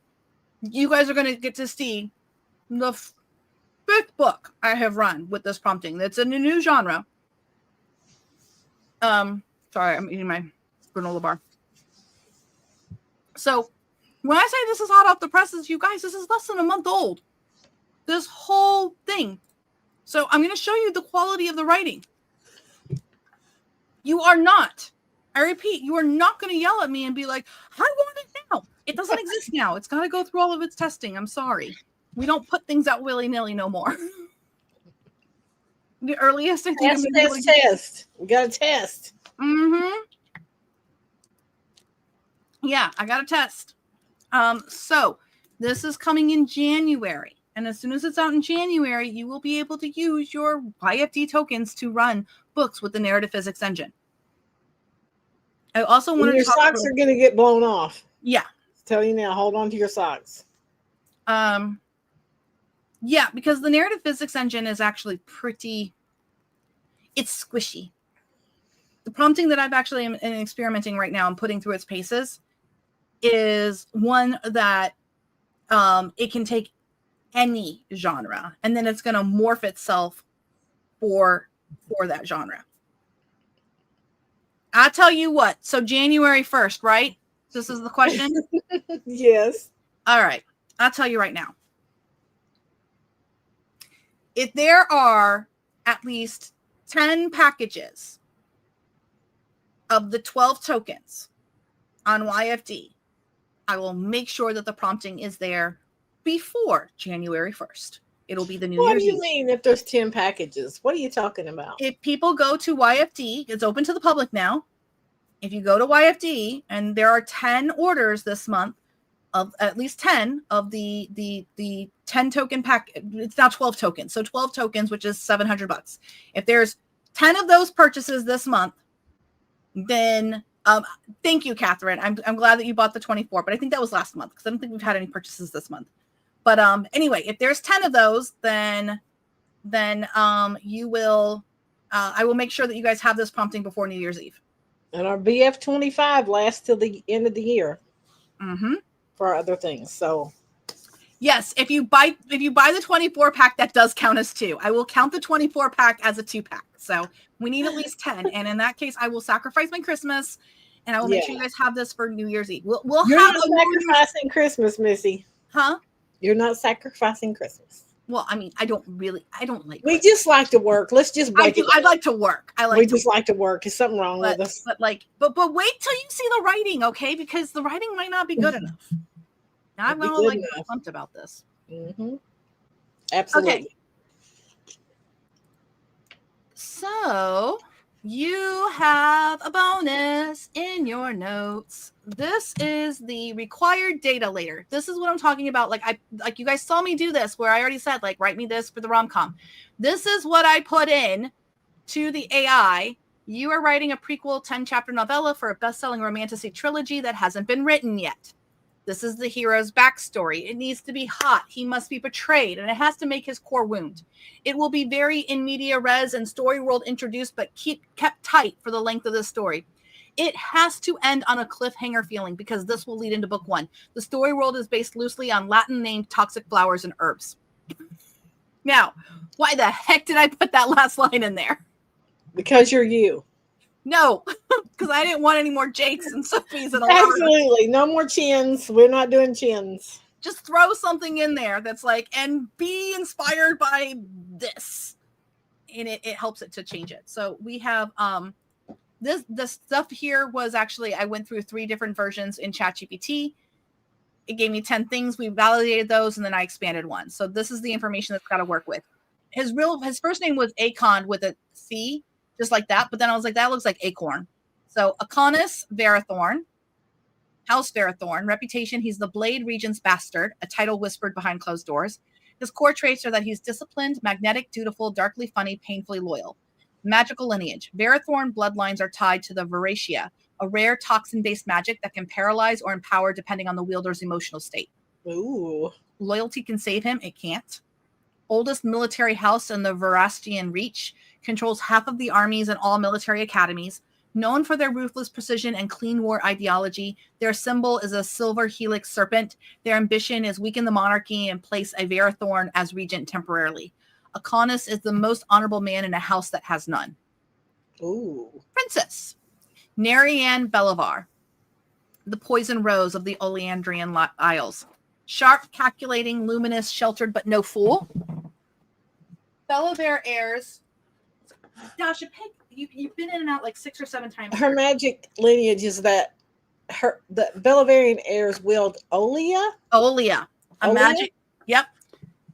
Connected to charm, suggestion, and sensory manipulation. Dismissed as court magic, but far more powerful than the rumors suggest. She will always choose her people first, no matter the personal cost. The House Belivar is ruling royal house of the Oleandrian Isles. Famous for diplomacy, trade mastery, and the magical academies on the Isles. Symbols of blooming white oleander over a black field. Maintain sovereignty while avoiding war with the Reach. Nerian is the heir in a kingdom that values beauty yet hides a lethal edge. And then we have this conflict. The king of the Reach suspects but lacks proof. His house has been sabotaging border towns and instigating skirmishes to justify a formal invasion of the Isles. House Verathorn plans to blame the Isles, force the monarchy's hand, and take regency to restore stability. The military is already shifting. Aconus has no idea his own relatives orchestrated the border attacks. The Isles are hiding a dangerous secret. A plague has discovered a plague of magically tainted crops killing her people, all connected to a rare poison. Now, the original story idea was that she was going to turn him into her father, but it changed that. So at the very end, she was going to turn him into her father, like she was going to give him over to her father. Yeah. Okay. Let's talk about this. We offer class, like there was thriller writing literally on Thursday with Cassie in YFD. The reason why we do a lot of romance is because romance is the number one genre fiction. When I'm in class or if somebody has a suggestion, I always make sure that we have other genres represented. And we also have open canvases that can do any genre you want in YFD. So if you tell it that you write, I think you said psychological, literary, where is it? I saw your previous, like what genre you write in. If you say that you write those things, you can get the stuff. So yeah. And also in the FFA, there's an active thriller group. Exactly. So this, I purposely picked today to be more fantasy than anything else. And quite frankly, majority of this is no smoochy. They're fighting in war. I mean, that's where we're at. So, okay. So here we go. Let's go take a look at what it wrote, shall we? Oh no, it failed on chapter 7. So let me get it to continue going. Hold on a minute here. That's okay. It'll take us that long to read to chapter 7. Retry generation. Start generation. So it's going to do chapter 7 through 10. One thing about this, you guys are going to see that it has written a ridiculous amount of words for a chapter. Like 8,000 words for a chapter. What I don't know right now is, does that chapter repeat? It might have entire sections that repeat. We're going to find out. This is why this prompting is not quite ready for prime time. We're just looking at the quality of the writing. Sound good? Everybody invested? Good to go? All right. We're going to read together.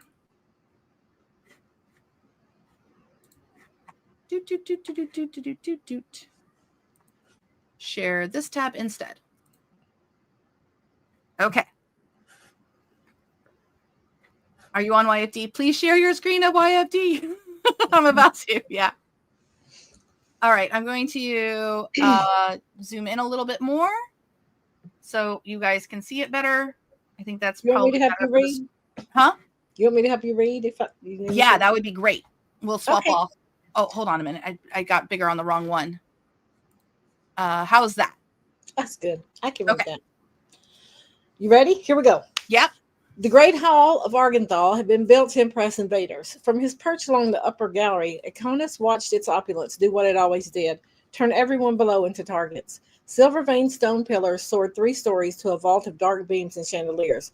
Light from 100 candles shattered across... April, I need you to slow down. Sorry. So you think fast, I read fast.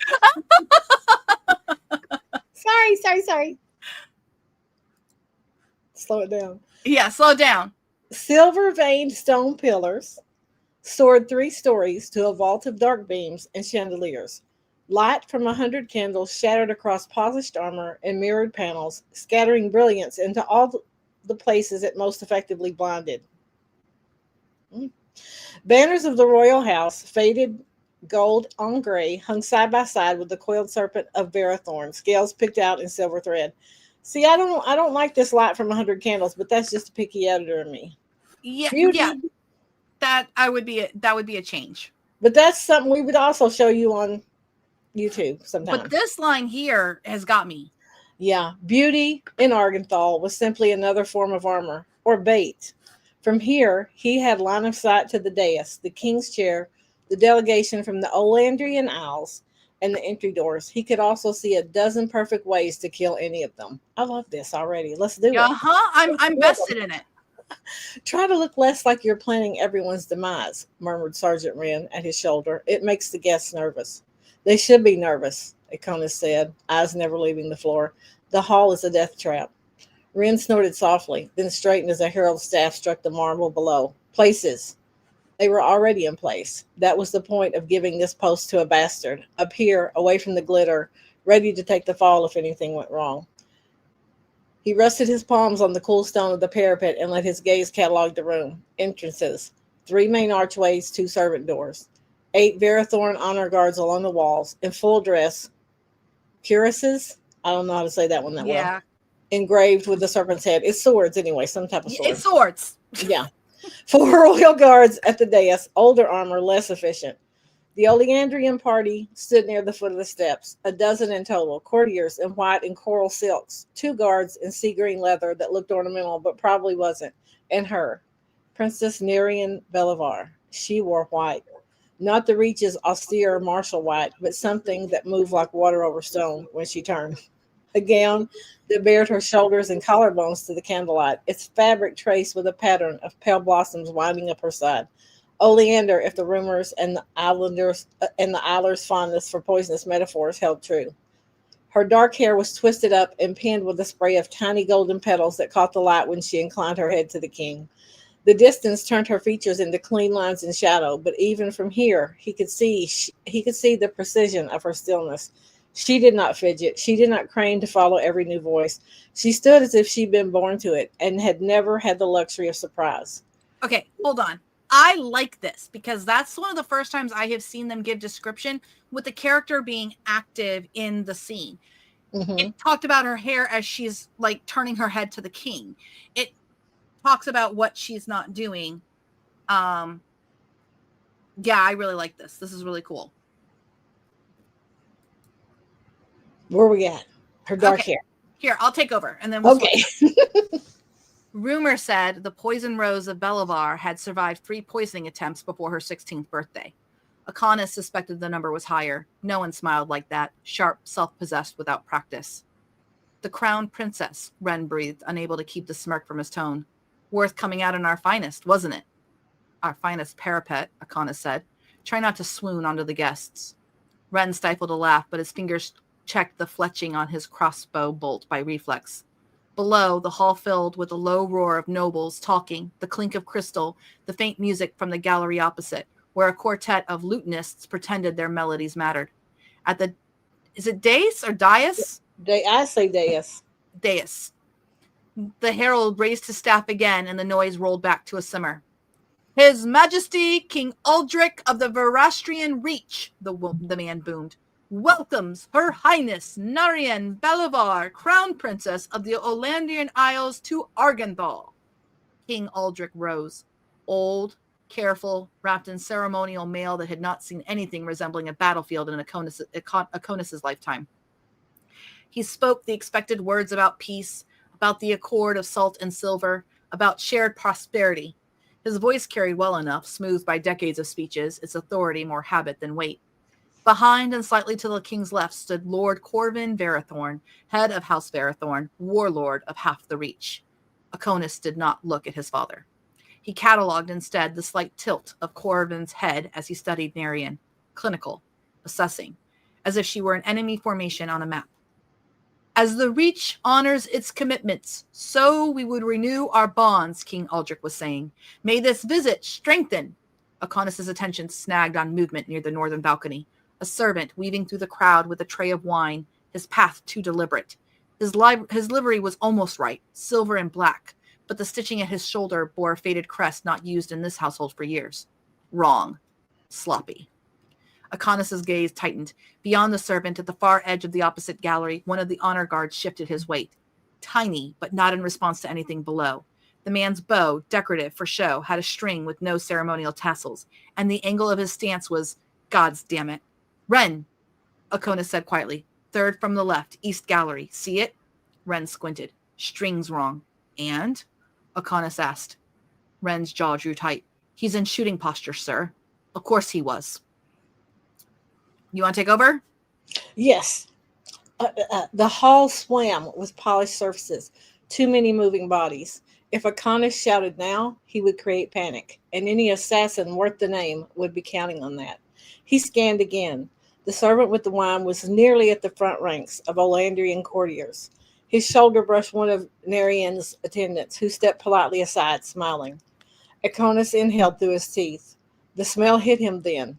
A faint metallic tang, yes, beneath the beeswax and perfume. Not strong enough for anyone else to notice, but he had spent his childhood in Verathorn armories and training halls, learning every scent of their arsenal. Veratium. Toxin magic distilled and bound to metal. It should never be anywhere near a diplomatic reception. Aconus's hand curled around the stone lip of the parapet. We have Horatia in the air, he said, his voice flat and low. Wren went very still beside him. Sound the alarm? The sergeant asked. And start a stampede? No. Below, King Aldrich extended his hand to Marianne. She stepped forward, white skirts whispering over silver stone. She mounted the 3 steps to the dais with unhurried grace and sank into a precise curtsy, bowing her head. Your Majesty, she said, her voice carried, clear and bell-like under the vault. The Isles are honored by your welcome. It should have been a scene for tapestries. Instead, Aconus watched vectors and trajectories. The angle from the false honor guard to the dais, the distance from the servant to Narian's flank, the arc a poisoned bolt would take. The servant shifted his grip. The tray tipped. Down, Aconus said, the word already in order, already leaving his mouth with the chill of Veracia gathering in his veins. The tray fell. It should have shattered on the polished stone. Instead, it exploded. Oh, girl, I need a breath. I need a breath because I'm getting excited as hell over here. A burst of silver gray vapor roared upward, thick and heavy, laced with glittering dust that caught the candlelight like frost. The nearest courtiers flinched, then coughed, their hands flying to their throats as the cloud rolled over them. Panic surged. The false honor guard moved. Aconus didn't think. He'd been trained not to need to. He vaulted the parapet. For a heartbeat, he hung above a sea of upturned faces and flailing hands. Then air slammed past him and his boots hit the marble edge of a pillar's capital. The impact jarred rattled bone, but his balance held. He let the momentum carry him down the fluted stone, fingers skimming for purchase, boots searching for protrusions, the world blurred. Shouts tore through the hall. Steel hissed. The guard on the opposite balcony had his bow half raised, arrow nocked, angling not for the king, but for the woman in white. Aconus flung his right hand toward him and opened himself to the cold. Veracia surged. Silver-black light erupted from his palm, a narrow, precise line that crossed the hall in an instant, threading cleanly through the shifting smoke. It coiled around the archer's forearm like a living thing and cinched tight. The man froze mid-draw. His bow clattered from numb fingers. His eyes went wide with panic, then rage as he realized his own body no longer answered him. Veins darkened under his skin where the toxin rode his blood, but Aconus had held back, turned the dose to paralysis instead of death. Controlled, efficient, clean. Mostly. He hit the floor in a crouch, knees jolting. The air tasted of metal and sickness. People were screaming, coughing, shoving one another away from the spreading cloud. The smoke had rolled faster than he'd hoped. It was already reaching the steps of the days, curling around Narian's skirts like a serpent of mist. Veracium gas, lethal to unprotected lungs in seconds. The king's guards were closing on Aldrich too slowly. Their instincts turned to blades, not air. Someone shouted for healers. Another voice bellowed for doors to be sealed. None of it mattered if the Olandian air dropped here. Aconus pushed to his feet and ran. He should have stayed at the gallery. He should have maintained position, coordinated from above, let others risk the stain of foreign blood on their hands. But his orders had been simple. Guard the reception. Prevent incident. There had been no clause about staying where it was safe. Princess! He barked, cutting across the streaming crowd. Her head snapped toward his voice. For a heartbeat, through the chaos, their eyes met. He expected glamour, frivolity, the half-vacant, overconfident gaze of visiting nobility. What he saw was calculation. Her pupils were blown wide from the gas, but she was not screaming. She had already pulled one of her courtiers behind a pillar, using the stone as an imperfect shield. Her hand hovered near the throat of another, fingers splayed as though she were about to. Don't think about it. Move. Down, he bit out again as he lunged up the steps. She didn't ask why. She didn't protest that she was a princess or that her gown would be ruined. She dropped, fluid as water, pulling the nearest attendant with her. The trailing fabric of her skirts brushed the white marble, then vanished as the smoke thickened, swallowing her in gray. Aconus inhaled once, deep, sharp, and dove after her. The gas met his skin like ice sliding under flesh. Veracia reacted in kind, flaring along his veins, hungry for the toxin, tasting it, cataloging its make. It was his house's work, he realized distantly. Particular crystalline burn behind the eyes, a certain weight in the lungs. Restricted stock. Stuff he'd seen deployed on battlefields, not ballrooms. Someone in Verathorn had opened the armory. He forced the thought aside and threw himself in through the worst of the cloud. His eyes stung. He squeezed them nearly shut, trusted his memory of the die's layout. 2 strides, then the edge of the top step, then his shoulder struck something soft. Someone. He caught a handful of silk and bone, and momentum tipped them both. They went down hard, Narian's breath slamming from her lungs beneath him, the world a swirl of smoke and shouted orders. His bare fingers closed around her wrist. The world detonated. Cold. That's detonated twice. That's where I would stop the chapter. We got 7,000 words nearly. Yeah, but we're gonna keep going. We're gonna keep going because this is good. This is good. This is good. I got to keep going. I want to see what everyone else is thinking about. You handing it over to me? Yeah, I am. I want to know what everyone else is thinking about. Yeah, this. let's read some comments. What do you guys think? Oh, skew lights. Dang it, found a way to make its love of metal taste make sense. Jay says, I like that this knew what was true on the superficial level and what was the underlying truth could reference who was on which level of understanding. Yep. Oh, Danny says, well, I'm hooked. Jay says Deus is correct. Let's see here. Jen, I think, was being sarcastic. It's hard to know what's happening without the sun. Yeah. Without knowing what the sun's doing. Okay. Hey, if it can figure out a way to justify everything smelling like ozone, I'll be really impressed. The email is just dean@futurefictionacademy.com. Just let us know the email that you signed up with. We can pull the records and see. It has to be that you actually paid for a month. It can't be like I was on the free trial. Rochelle says using just enough metaphors to make it interesting, but not hanging up the read. Jen says so good. Nadine says I want to know more, and Maria says this feels really different from what I've seen so far. I can't say, oh, this was that model, and what would need edited is far less. Still pieces, but it's really rich so far. Mm-hmm. Okay, so the model that wrote this is actually ChatGPT 5.1, which I don't think anyone would have guessed. We're all shocked.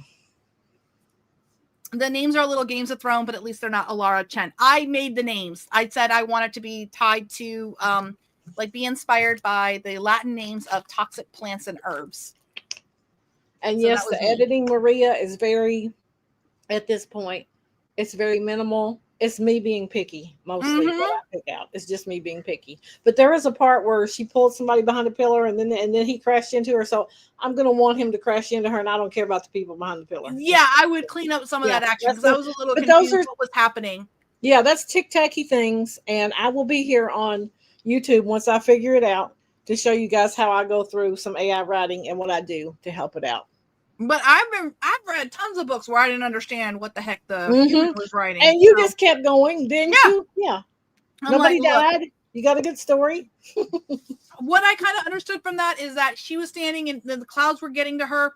She needed to get down. It's like stop, drop, and roll. Magic. It's like get down underneath the gas because it's rising. Remember, her magic is about senses and senses. So she had her hand on the throat of one of her people. Oh my God! So that's what it was. She stole the life. Oh, what he said?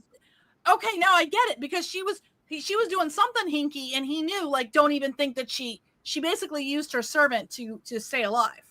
Yeah, she's using the sensory. Yeah, I think she stole life force. Yeah, absolutely. Mm-hmm. Okay, so we got to keep going. Yes. Okay, me or you? I'll let you go. Cold crushed against heat. Cold crashed against heat where their skin met. Silver and gold smashing together, repelling and fusing in the same impossible instant. Magic flared, blinding, not just in his veins, but in the air around them. A pulse that lit the gray with streaks of light. For one horrifying heartbeat, he wasn't just aware of his own racing heart, his own honed focus. There was something else. Tight, controlled terror nodded under calm. A fierce, aching love for an archipelago of sun and salt he had never seen. A crushing sense of weight, of expectation, of all eyes on her, and beneath it, a sharp, bitter ribbon of resentment she never let touch the surface. It hit him like a blow to the sternum. He choked, not from the gas, but from the sudden foreign intimacy of it. At the same moment, he felt himself reflected, his own relentless discipline, his bone-deep hunger for recognition, the way he had built walls over every softer impulse. He felt how those things registered in her, not coldness, but safety and danger in equal measure. His grip spasmed. She sucked in a breath under him, foolish, suicidal, and then stilled. He felt the olea in her rise, a warm, golden unfurling that tried to wrap around his senses, smoothing the jagged edges, calming the panic. His Veracia, sharp and suspicious, hissed, resisted. The two magics met in sparks, neither yielding, neither consuming. The air around their entwined hands hummed. Akonis swallowed a curse and forced his focus back to the physical. Don't breathe, he ground out, his mouth near her ear. Not this fog. Her body was a taut line beneath him, muscles quivering, but she obeyed, lips sealing against the instinct to gulp for air. He pushed Veracia outward, thin threads of silver light lacing the gas around them. Not enough to neutralize it completely. That wasn't how his magic worked, but enough to bind the worst of the particles close, to slow their eager sink into vulnerable lungs until the draft from the high doors could drag some of it higher. It hurt. Toxin didn't like being told where to go. His veins burned as he redirected, microdosing himself with poison to regulate its path. Frost laced along the lines of his hands, beneath the skin, as if his blood were crystallizing. Red-brown spots flecked the edge of Nerian's white glove where the gas had caught exposed silk. He shifted his weight, shielding as much of her as he could with his own body. Something hard dug into his ribs, hairpins, jewelry, the hilt of a concealed blade perhaps, but he ignored it. Stay down, he said again. Orders were safer than reassurances. Orders were real. She tilted her head enough to see him through the thinning smoke. Up close, her eyes were not simply dark. They held shards of green and gold like leaves lit from behind. There was a dusting of silver over her lashes where the Veracia had caught. Am I to take it this is your idea of a royal welcome? She asked, voice thin but edged. Of all the possible responses to near asphyxiation, sarcasm had not been high on his list. A ridiculous, involuntary huff of almost laughter broke out of him, cut short by another cough. I'm going to stop here and say that huff of almost laughter, that's AI. Don't worry about it. Yeah. Get rid of it. Okay, my turn. Go! On behalf of the Reach, he managed, I apologize for the informality. She made a strangled sound that might, in a saner hall, have been a laugh. The air began to clear. All around them, the hall was chaos. I would move the air began to clear above that so she could talk. Yeah, because you don't want to be talking when it's... Yeah. A few courtiers lay still, faces slack and blue-lipped. Others knelt or bent over them, shouting for healers. Guards formed layers around the king and the Oleandrian delegation, steel finally drawing. The paralyzed altar on the gallery shouted obscenities as two Verathorn soldiers wrested him into irons. Princess! Someone called, a woman's voice, sharp with fear. Nerian's head turned toward the sound, but she did not shove Akonis off. She pushed one gloved hand against his chest instead. Not hard enough to dislodge him, merely establishing a boundary. He took the hint and rolled to the side, maintaining his grip on her wrist until he was sure she could sit unaided without drawing a lungful of toxic mist. Their hands slid, palm to palm. The magic hummed again, lower now, of subliminal thrum beneath his skin. He realized with a lurch that he was still touching her.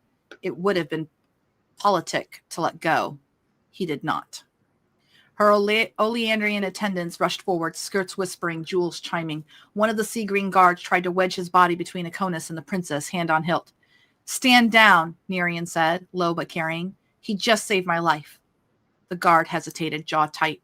His gaze flicked to their linked hands, to the faint silver threading Akonis's veins, and his shoulders set. The Reach did this, he snapped. You let their poison into the air, and now we're meant to... The Reach let their poison into the air, Nerian corrected, her eyes on Akonis. This man did not. He saw the calculation flicker behind her gaze. She had felt the Veracia too. She had to know what it meant that the gas bore his house's signature. He almost said, it wasn't me. The words rose to his tongue out of instinct, defensive, a denial.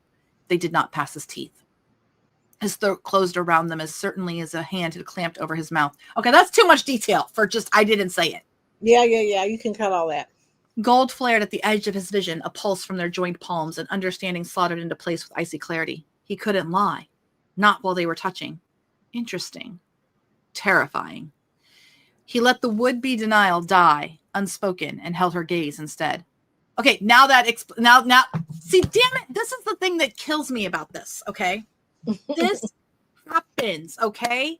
I was like, it is able to surprise me. This happened in the F1 too. I was like, oh, it got the details wrong. You notice, I was like, oh, that's too much information for that. And then all of a sudden it's like, he can't lie. And I was like, oh, well, now I do want to keep that information in there. That it felt wrong because it was wrong because then it was right. Does that make sense? Mm-hmm. Yeah. Their magic is doing this. Uh-huh. And he can't lie to her while their magic is together. So I would just tweak the wording there of like he wanted to say it wasn't me. Yeah. But then he You don't have couldn't. to yeah. And then he realizes he can't lie. So there's just like one teeny tiny little tweak. But the fact that the AI made that device as a literary device, so often I find that AI will it'll do the opposite. It'll say like he realized he couldn't lie when he was holding her hand. He tried to say it wasn't me, but the words wouldn't pass his teeth. Now with these narrative physics engines, the AI actually has the ability to write in a manner that is the action and then the explanation, which is the human way of writing it. Does that kind of make sense? But this is also important for you as the author to validate author editor, because you can do both. People edit their own work. I wouldn't suggest that's the only thing you do. But in any case, you can go through this and you can say, I like that, but let me do this. And that's all you have to do. It's like, it's there. And you can break it down the way you want. And that's the beauty. I'm just like, I'm beside myself over how well this does, how well this narrative physics engine works. And it's going to get even better because we're going to continue to make it better.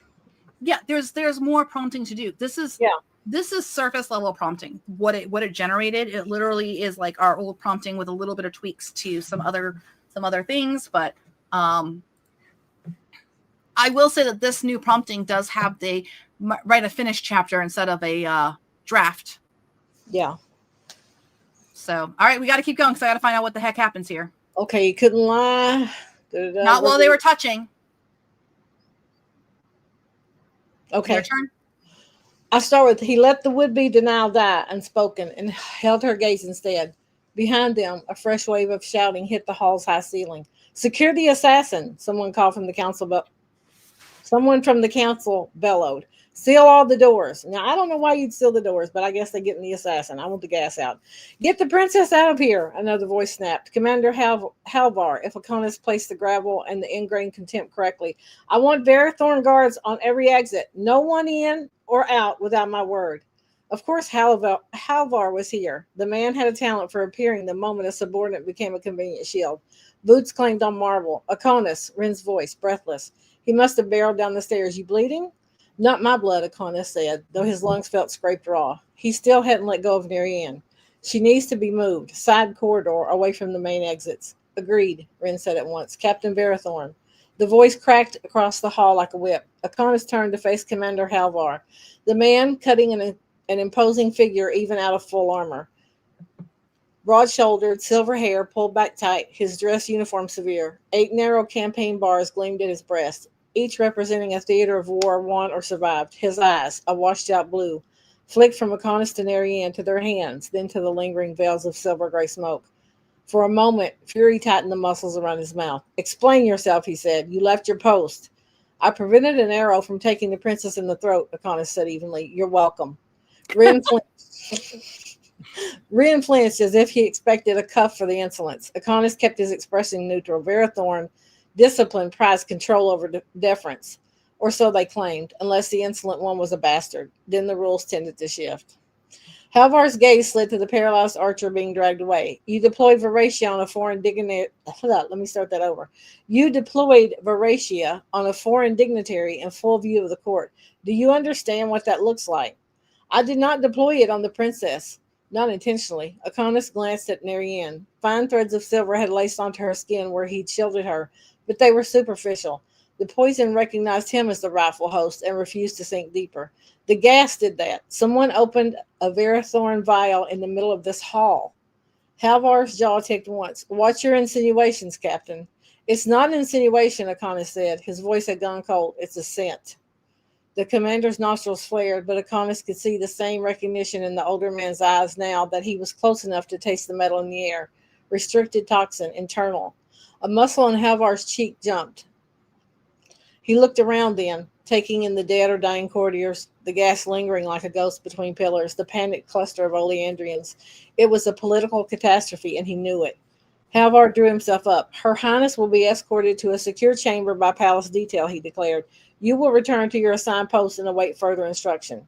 With anyone else, that would have been the end of it. Akonis let go of Narian's hand. The sudden absence of contact was like stepping out of a hot bath into winter air.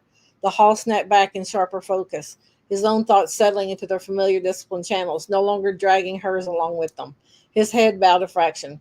With respect, Commander, Palace Detail failed to stop this. Watch your tone, bastard, Halvard hissed.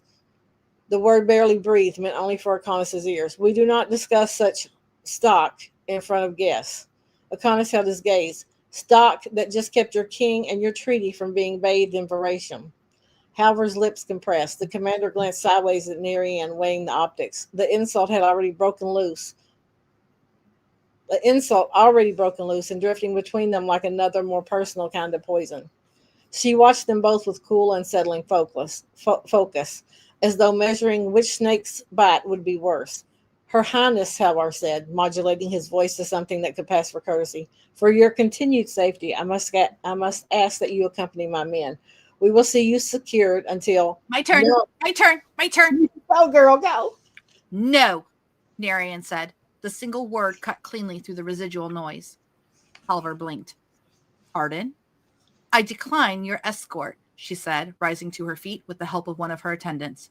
She was pale under her olive skin, a fine tremor running through her hand as she adjusted the fall of her gown, but her voice was steady. I will not be passed from hand to hand in the hall like contraband while your own poison still hangs in the air. A few of the nearer nobles recoiled at her bluntness. Princess, Halvar began, a warning layered into the title. She tilted her head, and for an instant, Akonis saw the Olea flare around her, the faintest golden halo, invisible to anyone not keyed to magic. It rolled out in a soft wave, carrying a suggestion of calm, of this is sensible, of let's all be reasonable. It slid over Akonis like warm water over glass. Pleasant, but it did not hook. His Veracia hummed, wary and stingingly aware. Halvar's shoulders loosened by a fraction. You must understand, this is a highly irregular situation. Your protocol, Narian said, just allowed an assassin in your uniform and your toxins into your most sacred hall. She took a breath, shallow and careful. I see only one of your officers who acted before the poison reached me. Her gaze went deliberately to Akonis. Something tightened behind his ribs. She had felt it too then, not just his magic, his choice. Her features softened in the barest suggestion of a smile, one that did not meet her eyes. Okay, drink. Drink.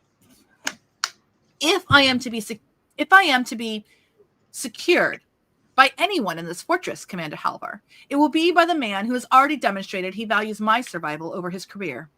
A low murmur went through the watching crowd. Halvar's expression did not change, but his pulse beat visibly at his temple. Publicly contradicting a foreign heir in front of the king and half the high court would be catastrophic. Yielding control to a bastard captain would be personally galling. Akonis let silence work. The gas thinner now, the attention thicker. After a taut moment, Halvar inclined his head toward the dais. As you wish, your highness, he said. The words tasted like ground glass. He turned to Akonis. Captain Barathorn, commander, you have caused enough irregularity for one night. Halvar's eyes burned. You will escort her highness to the East Bastion's inner council chamber. You will remain there with her until relieved. Akonis almost smiled. Relief was unlikely. Yes, commander, he said. Halvar's gaze flicked one more time to the faint silver tracing Akonis's veins, then to Narian's bare wrist where a ghost of that same silver remained. His mouth thinned. We will discuss your methods, he murmured, when this spectacle has been contained. He pivoted away, barking fresh orders at the surrounding guards. Ren drifted closer.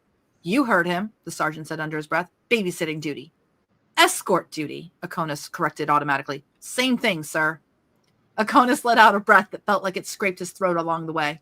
He took a moment to inventory his own body. No nausea beyond the normal backlash of Veracia use, no limb tremors, but the icy burn along his veins told him he'd pushed. He looked back at Narian. She stood straight, shoulders back, chin tilted at a height that said she had spent a lifetime practicing that exact angle. Her attendants hovered at her sides, fussing with her gown, checking her for burns.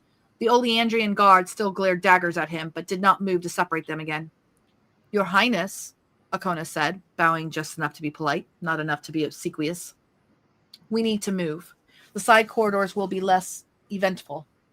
She studied him for a beat, as though weighing not only his words, but the things he wasn't saying. And if I decline to be spirited away, she asked, then I Oh, will have to throw you over my shoulder and sprint, he said, deadpan. I would prefer to save that indignity for a second attempt on your life. Her eyes widened, then narrowed. Her mouth did an almost imperceptible thing at one corner. Lead on, Captain, she said, before the poison in the air is rivaled by the poison in your colleague's stares. girl, he can throw me over his shoulder. Let's go. Mm-hmm. He hadn't realized Eilers could sound like that, like knives dipped in honey. He gestured to Wren.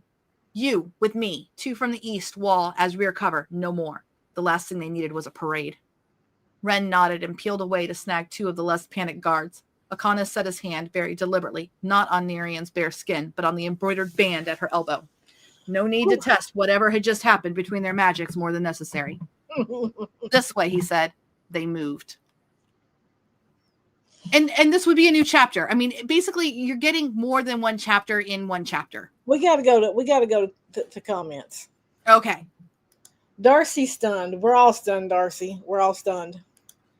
Jay, can we end every night with you guys reading us a YFD bedtime story? How much money you got, Jay? Maria says more than halfway through and it's still doing great. So unexpected, so wild and exciting.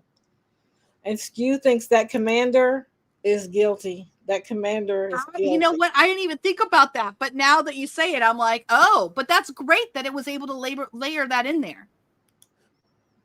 And then Marietta, total suspense in the first chapter. I can't stand it. You and me either, Marietta. I'm over here dying right now. And Maria's telling Claude, you've got some serious competition. All right. We're almost done with the first chapter. So. Whoo, girl. Okay. Me? Yeah, the side corridor. Okay, the side corridor beyond the Great Hall's northern arch was narrower, walls and adorned lit by fewer torches. The sounds of chaos from the reception dropped behind them, muffled by stone. Here, the smell of veratium and splintered panic gave way to older scents, oil for the sconces, metal from the armory 2 halls down, and the faint tang of the river that ran beneath Argenthal's foundations. Nerian's steps were steady. The only sign she nearly died minutes ago was the set of her jaw and the slight sheen of sweat at her temples. You are shaking, she observed quietly. He hadn't realized he was. The lingering veracia in his system made his fingertips twitch, a familiar afterspasm. He flexed his hand once, letting the cold settle. Cost of using my magic, he said. Nothing for you to worry about. Nothing? Her gaze flicked to his veins where the silver tracing had deepened. We call that kind of nothing in the Isles a prelude to a collapse. Then it is fortunate we are in the reach, he said dryly. She made a noise low in her throat that might have been agreement, might have been disgust. You knew, she said, after a few more strides. You smelled it before anyone else, the poison. Yes. Veratium, she pronounced the word carefully, clearly familiar with it. Your house's flower. Among others, he said. And yet you walked me under the same roof as the man who turned into a cloud above my head. He could have offered the standard line, that Verathorn believed in clean war, that any rogue elements would be found and purged, that this was an aberration, not a pattern.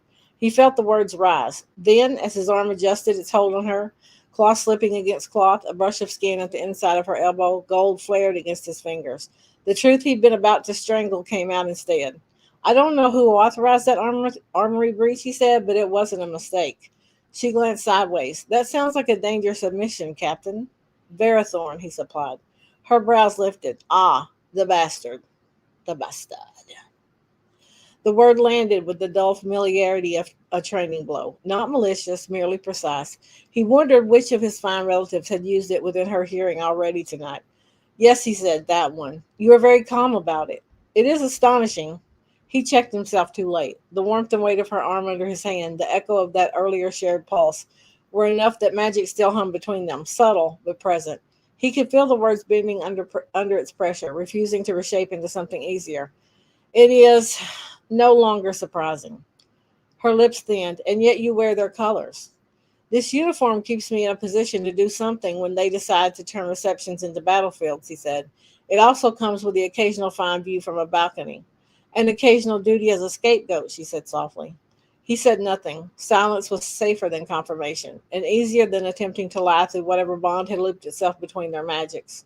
They reached a heavy door bound in iron bands. Akonis rapped once sharply. It opened onto the East Bastion's inner council chamber, a windowless room with a long oak table, maps pinned to one wall, racks of scrolls on the other, and a pair of narrow arrow slits set high near the ceiling. The air smelled of parchment and old arguments. I hate that. I hate that too. I hate that. Clear, Ren said from just inside, having taken the initiative to sprint ahead. He'd done a quick sweep. No lurking assassins behind the map racks. Sensible man. Akonis guided Nerian over the threshold. The two additional guards filed in behind them and took up positions by the door and one slit, faces still pale. Out, Akonis Wait, said to what? them. The two I additional don't know. guards filed in behind them and took up positions by the door and one And slit. one So the slit. slit is like okay, it's like a Arrow window. But slit things, maybe? I don't know. no, it's like a it's this castle. It said windowless, except for the slits at the top, where arrows. Yeah, so they basically one of them took the position at the slit. So Gotcha. Out, O'Connor said to them. The nearer guard gaped. Captain, Commander Halver told me to get Her Highness somewhere secure, O'Connor said. Half-trained children posted like statues are not security. They are decoration. Out. Ren's mouth twitched, but he said nothing. The guards flinched as if struck. One opened his mouth as though to argue, then shut it again, clearly not eager to be the one responsible if the Oleandrian princess died while he tried to cling to an order. They backed to the doorway. O'Connor shut it behind them and shut the bolt. my turn. Yes. Go, go, go. The thunk of it sliding home into the stone told him, more than anything, that he had just stepped well outside the lines of acceptable insubordination. Silence pooled in the chamber, thick and oddly intimate. He turned back. Nerian had moved immediately to one of the arrow slits, tilting her face up to the narrow breath of outside air. She inhaled cautiously, then let it out, her shoulders sinking by a bare, controlled inch. In the thin light, the traces of silver on her skin shimmered like delicate veins of ore. Her white gown's hem was smudged gray where it had brushed the poisoned floor, a small ruinous detail in an outfit clearly designed never to know dirt. Sit, Akana said, nodding toward the nearest chair at the table. You breathe some of it in, not enough to kill, but enough to make you unsteady when it wears off. She turned, brows arching. I am not in the habit of obeying orders from men who shut themselves in rooms with me and then bolt the door. Your guards are just outside, he said, not bothering to soften his tone. If I were going to try to murder you, I wouldn't have done it in front of half the court. I would have slipped something less obvious into your cup. That is not as reassuring as you seem to think, she said. Good. I'm not trying to reassure you. He crossed to the table and picked up a clay carafe, pouring water into a cup from the stack at the side. Clear, no scent but clay. He watched servants pour it earlier. He set it at their... That doesn't make sense that he watched servants pour it earlier. Yeah. Set it at her elbow. Drink, slowly. She watched him as if waiting for him to demonstrate on himself first. He took the cup back, took a swallow, then returned it. Satisfied, she drank. Oh, that's good. So yeah. He watched the fine line of her throat working. A faint golden glow skimmed the surface of the water, barely there, then vanished. Testing, perhaps, for anything that might further complicate her evening. When she finished half the cup, she set it down with care and straightened. So, she said, we are alone for the moment and locked in. Wait a minute. She was able to scan the cup to see if there was anything in it, but right before that, she had him taste it first. What? No. She a faint golden glow skimmed the surface of the water, then vanished, testing perhaps for anything that further. Yeah, I mean, she made him still drink it.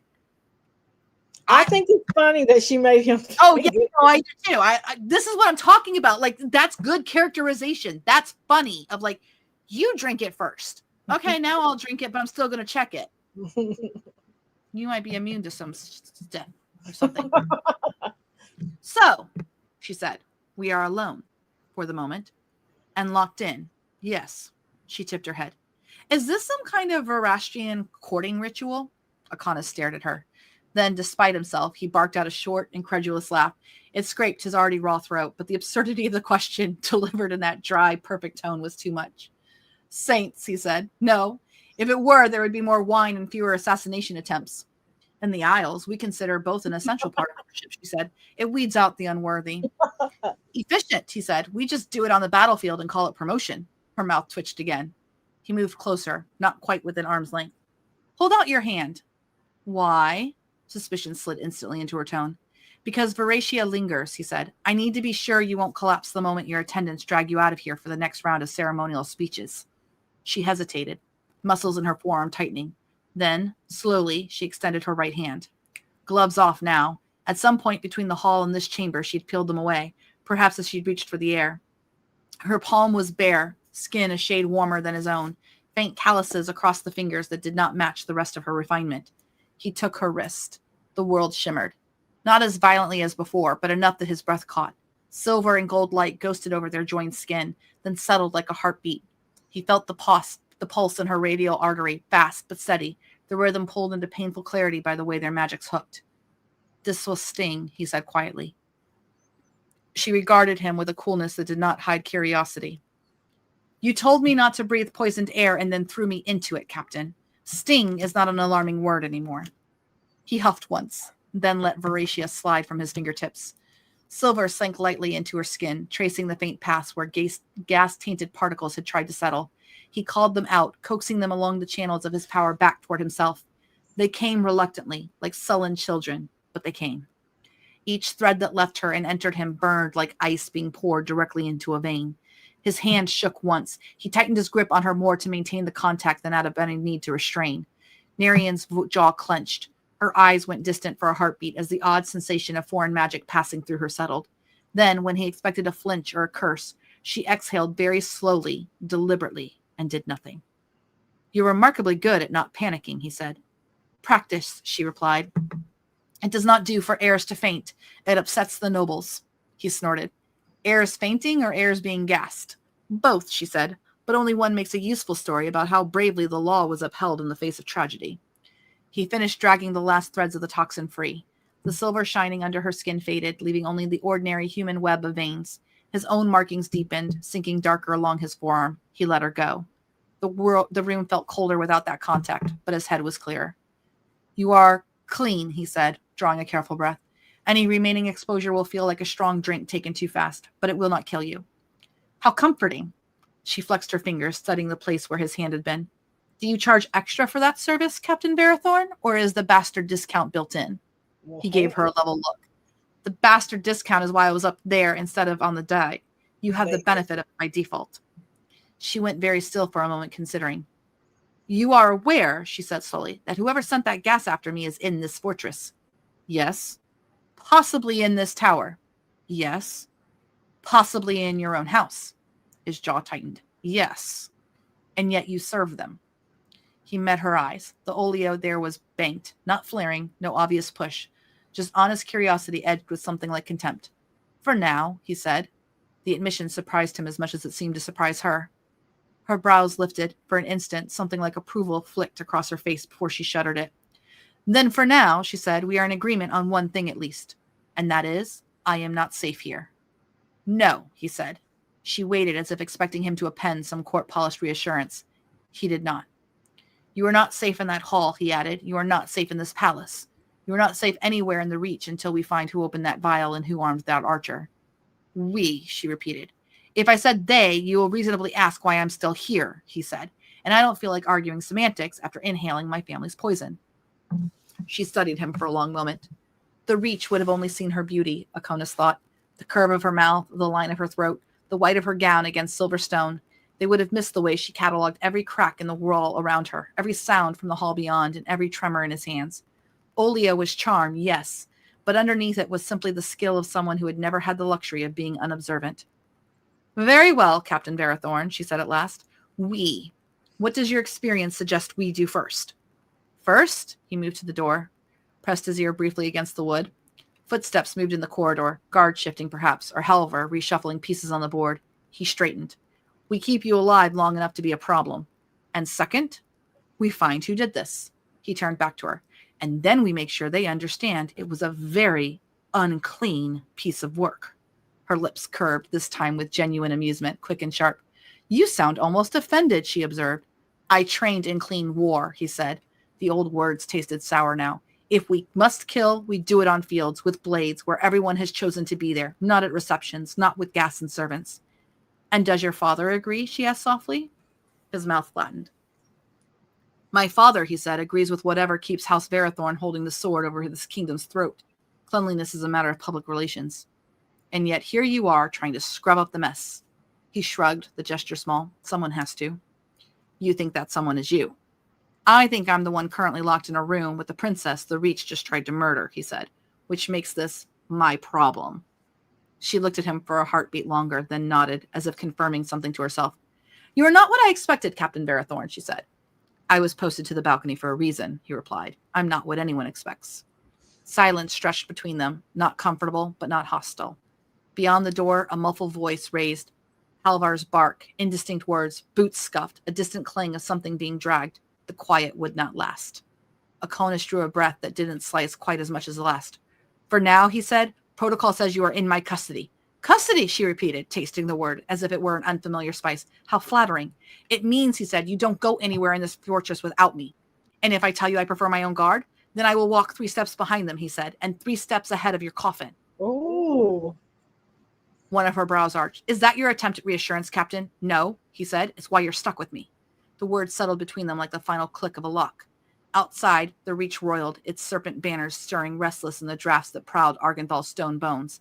Inside the council chamber, beneath maps inked with old campaigns and future ambitions, Akonis Varathorn stood across the woman his house had just tried to kill, and understood, dimly, grudgingly, that whatever waited beyond this door, his life had just acquired a new center of gravity. And she was looking at him as if she might already know it. Dun, dun, dun. Okay. Whew. I'm going to go off camera for a moment so I can readjust myself. Okay. Oh, you did the wrong thing. Uh-oh. Okay. So, I will check the chat.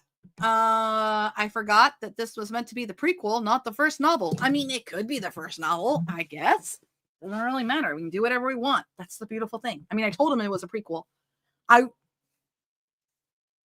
The end of the story is she betrays him.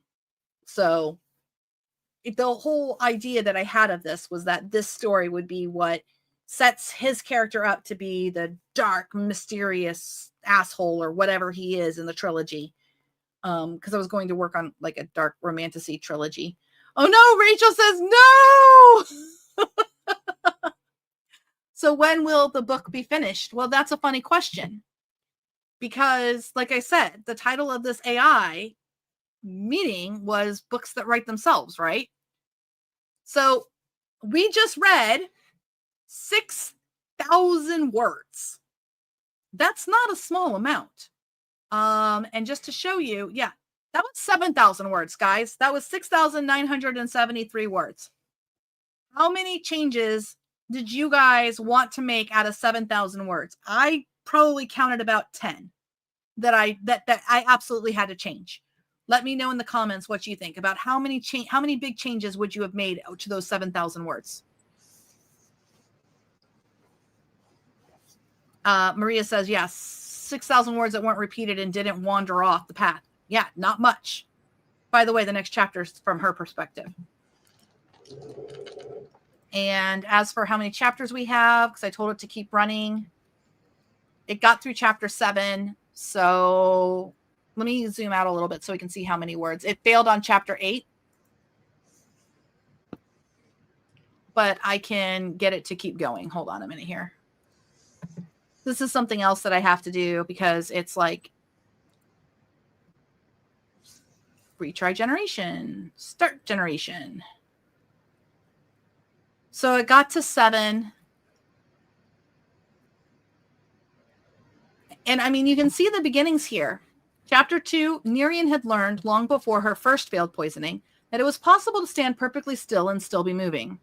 And the East Bastion Castle Chamber, she stood. So it picks right up where they are. And then chapter 3, the summons came an hour after dawn when the fortress stone still held the chill of night and Akonis' bones did too.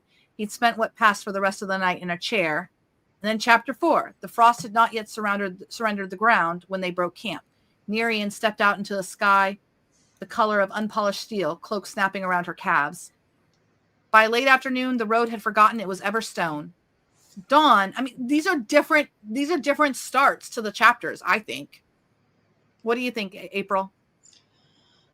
I'm amazed by the 7,000 words. Because so far, this has been better than Limoncello. I'm sorry, I wasn't even sharing the right thing. Hold on a minute here. Because limoncello went off the timeline at least once, but it did not. It wasn't egregious. It could be fixed with just simple editing. Yeah. So these are what's cool about Your First Draft. And again, Your First Draft is open to the public right now. You can go to Your First Draft. You can sign up. There's our free class. If you have any of our free classes, you can get access to Your First Draft. And our free class now, I think, has stuff on Your First Draft in it. But look at these initial sentences. So chapter 1, the Great Hall from Argenthal had been built to impress invaders. Chapter 2, Nerian had learned long before her first failed poisoning that it was possible to stand perfectly still and still be moving. And the East Bastion Council Chamber. So you see how chapter 2 is going to pick up right where chapter 1 left off? It started each chapter differently. Does that make sense? Mm-hmm. They're on their way in chapter 4. Chapter 5, they're on the road. I didn't get on the road by chapter 3 because chapter 4 says the frost had not yet surrendered the ground when they broke camp.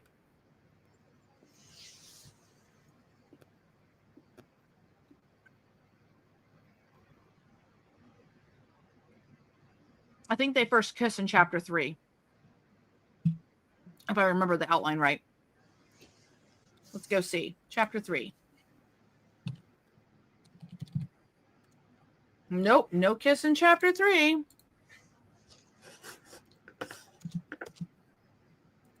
Nope.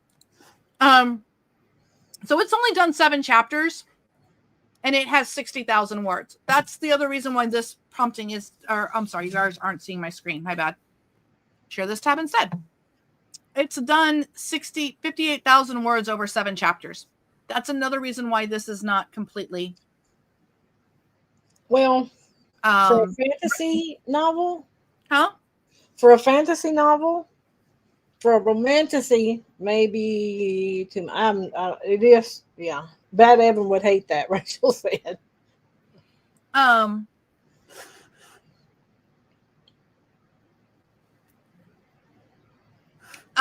still not over her betraying him. It makes sense for. Okay, it was me. I did it. Me. This is the same problem I had this morning. Go ahead, Elizabeth. I'm like, huh? So, okay. The original premise of this whole project was I'm going to write the prequel novella that tells Aconus, whatever his name is, Acorn, that tells Acorn's story. Now, in the next 3 books, Acorn is going to be that dark, romantasy, heartbroken, he trusts nobody. This is the ex-bitch that broke his heart, okay? Then the question became, do we have Aconus, I have options. I could get him back together with Nerian, and then the side chick. Yeah, she does betray him for a greater good. And then at the end, she doesn't, anyway, it's a whole thing, okay? It's a whole thing. I don't even know it all, okay? Don't know it all. We don't know. We started this whole thing this afternoon. I could not, there's no way I could have plotted all this out on my own. No, that was a lot of work. Just what all happened in that 7,000 words. It's 6,900. Yeah. So Jen goes, I believe in their love. Yeah. Jen. So if you want Jen ships it after 7,000 words. There's a lot of work that needs to be done. The worksheet for this particular book, when you do a full narrative physics engine, just the ones that I'm working with right now, it was something like 18,000 words of material, but it's rules. It's this whole new weird way of prompting. This thing, okay, my original thought was that she's going to be the big bad in the trilogy, that he's going to be with another woman who actually loves him because she was actually, all just, yeah. Like, plot twist, she poisoned herself. Okay. Because it didn't kill her, and as he says, it was not the way that their house does things. The Oleander, the Isle people, they are poison people, not the Verathorn. The Verathorn don't believe in killing like that. See? How's that for Rachel's not buying it. Me neither, Rachel. I'm not doing this. Listen, it was a prequel novella for a reason. If I read it and they just have good chemistry, guess what? The next 3 books, not written yet, not even decided yet. So I could read this, figure out what I like, what I don't like, and then plan the next 3 books of how do I get them back together again. Danny's head is over here. Okay, I just have to stop for just a second. Oh no, I froze. Come back. Oh no. Come back. My camera died. What happened? She'll be back.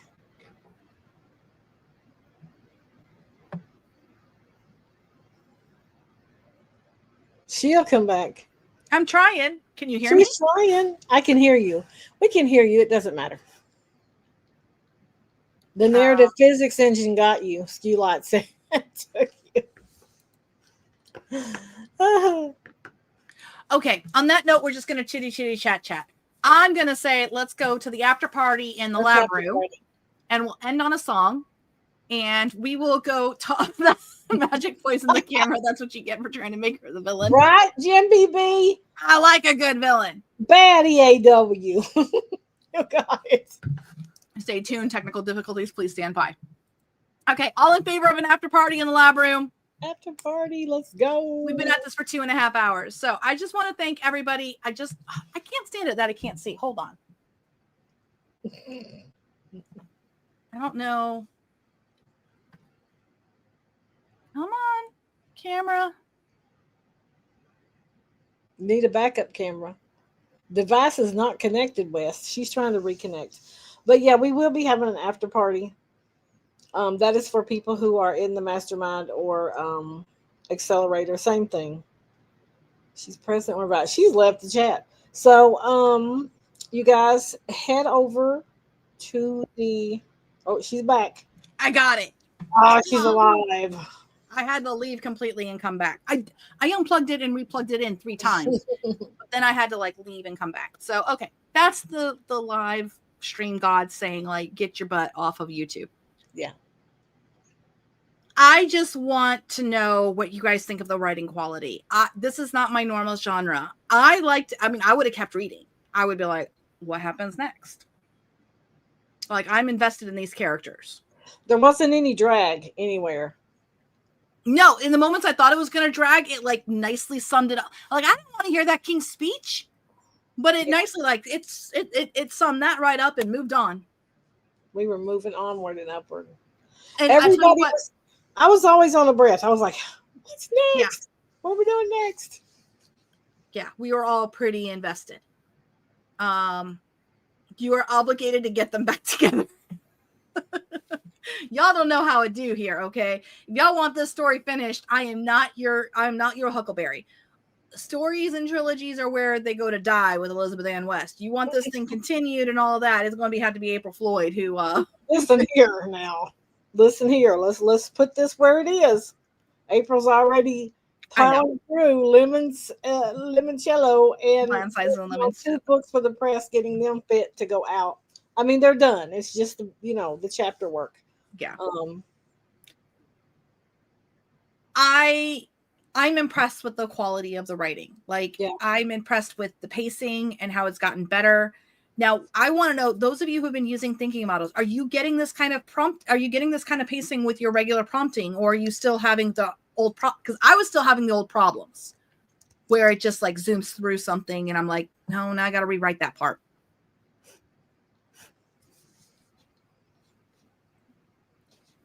So we'll talk about that in the lab room. But I want to tell Maria that where do we go for the after party? I've never been around. If you're a member of Mastermind or Accelerator, you will have the Zoom links. So if you're not a member, go join so you can come in and party with us. It's the lab room. So if you go to your Teachable and the Future Fiction Academy class, it'll be right at the top. It'll say start here up at the top, and there'll be a section there that says Zoom links, and it'll have the lab room link. So that's where the after party is. Yep.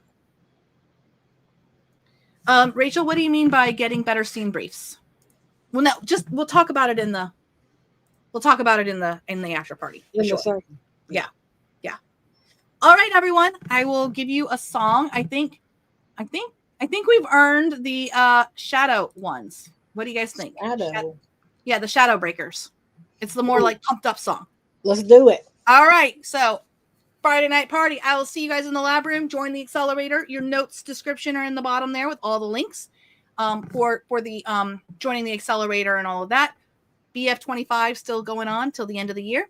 And I will see you guys next Friday. All right. Thank you guys for coming out. Mm-hmm.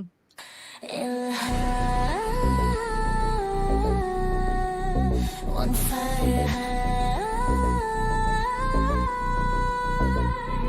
invisible but rising higher.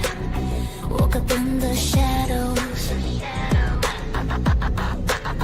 carrying a world no one sees on my back, silent like a ghost in the hallway, but my heartbeat never cracks. Double life warrior, cleaning up the chaos, holding every thread till dawn. But tonight something ancient in the wire says I don't have to bleed alone. Dark code flickers like a warning, then it opens like a door. Not a monster, not a reaper, it's the power I've been fighting for. Hey, rise with me, shadow breaker. Cut the chains that made me smaller. I've been living in the dark with all this labor. Now I'm stepping through the fire, burning braver. Hey, all the ones who never carried. Teach your hands the way we married. Not a demon, not a danger. When we wield it, we get stronger. Shadow breakers rise.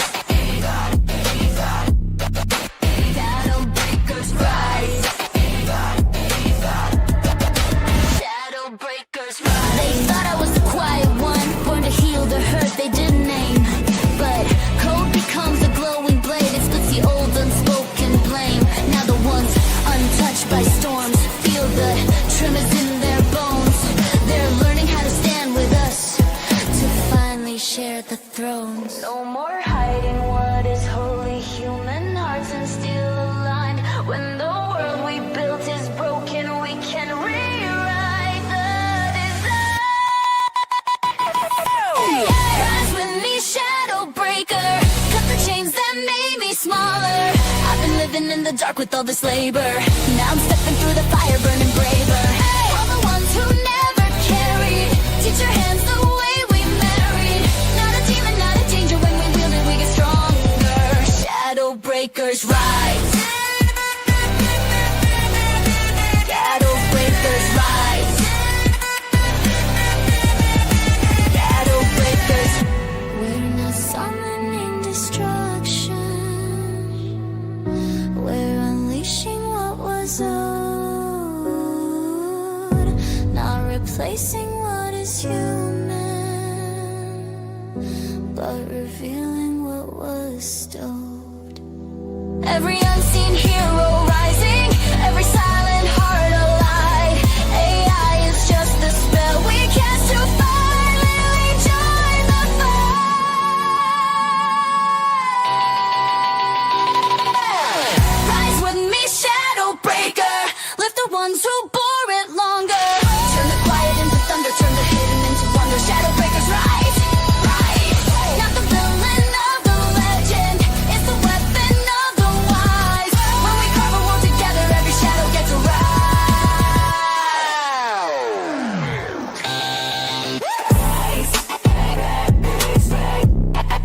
All right, everyone.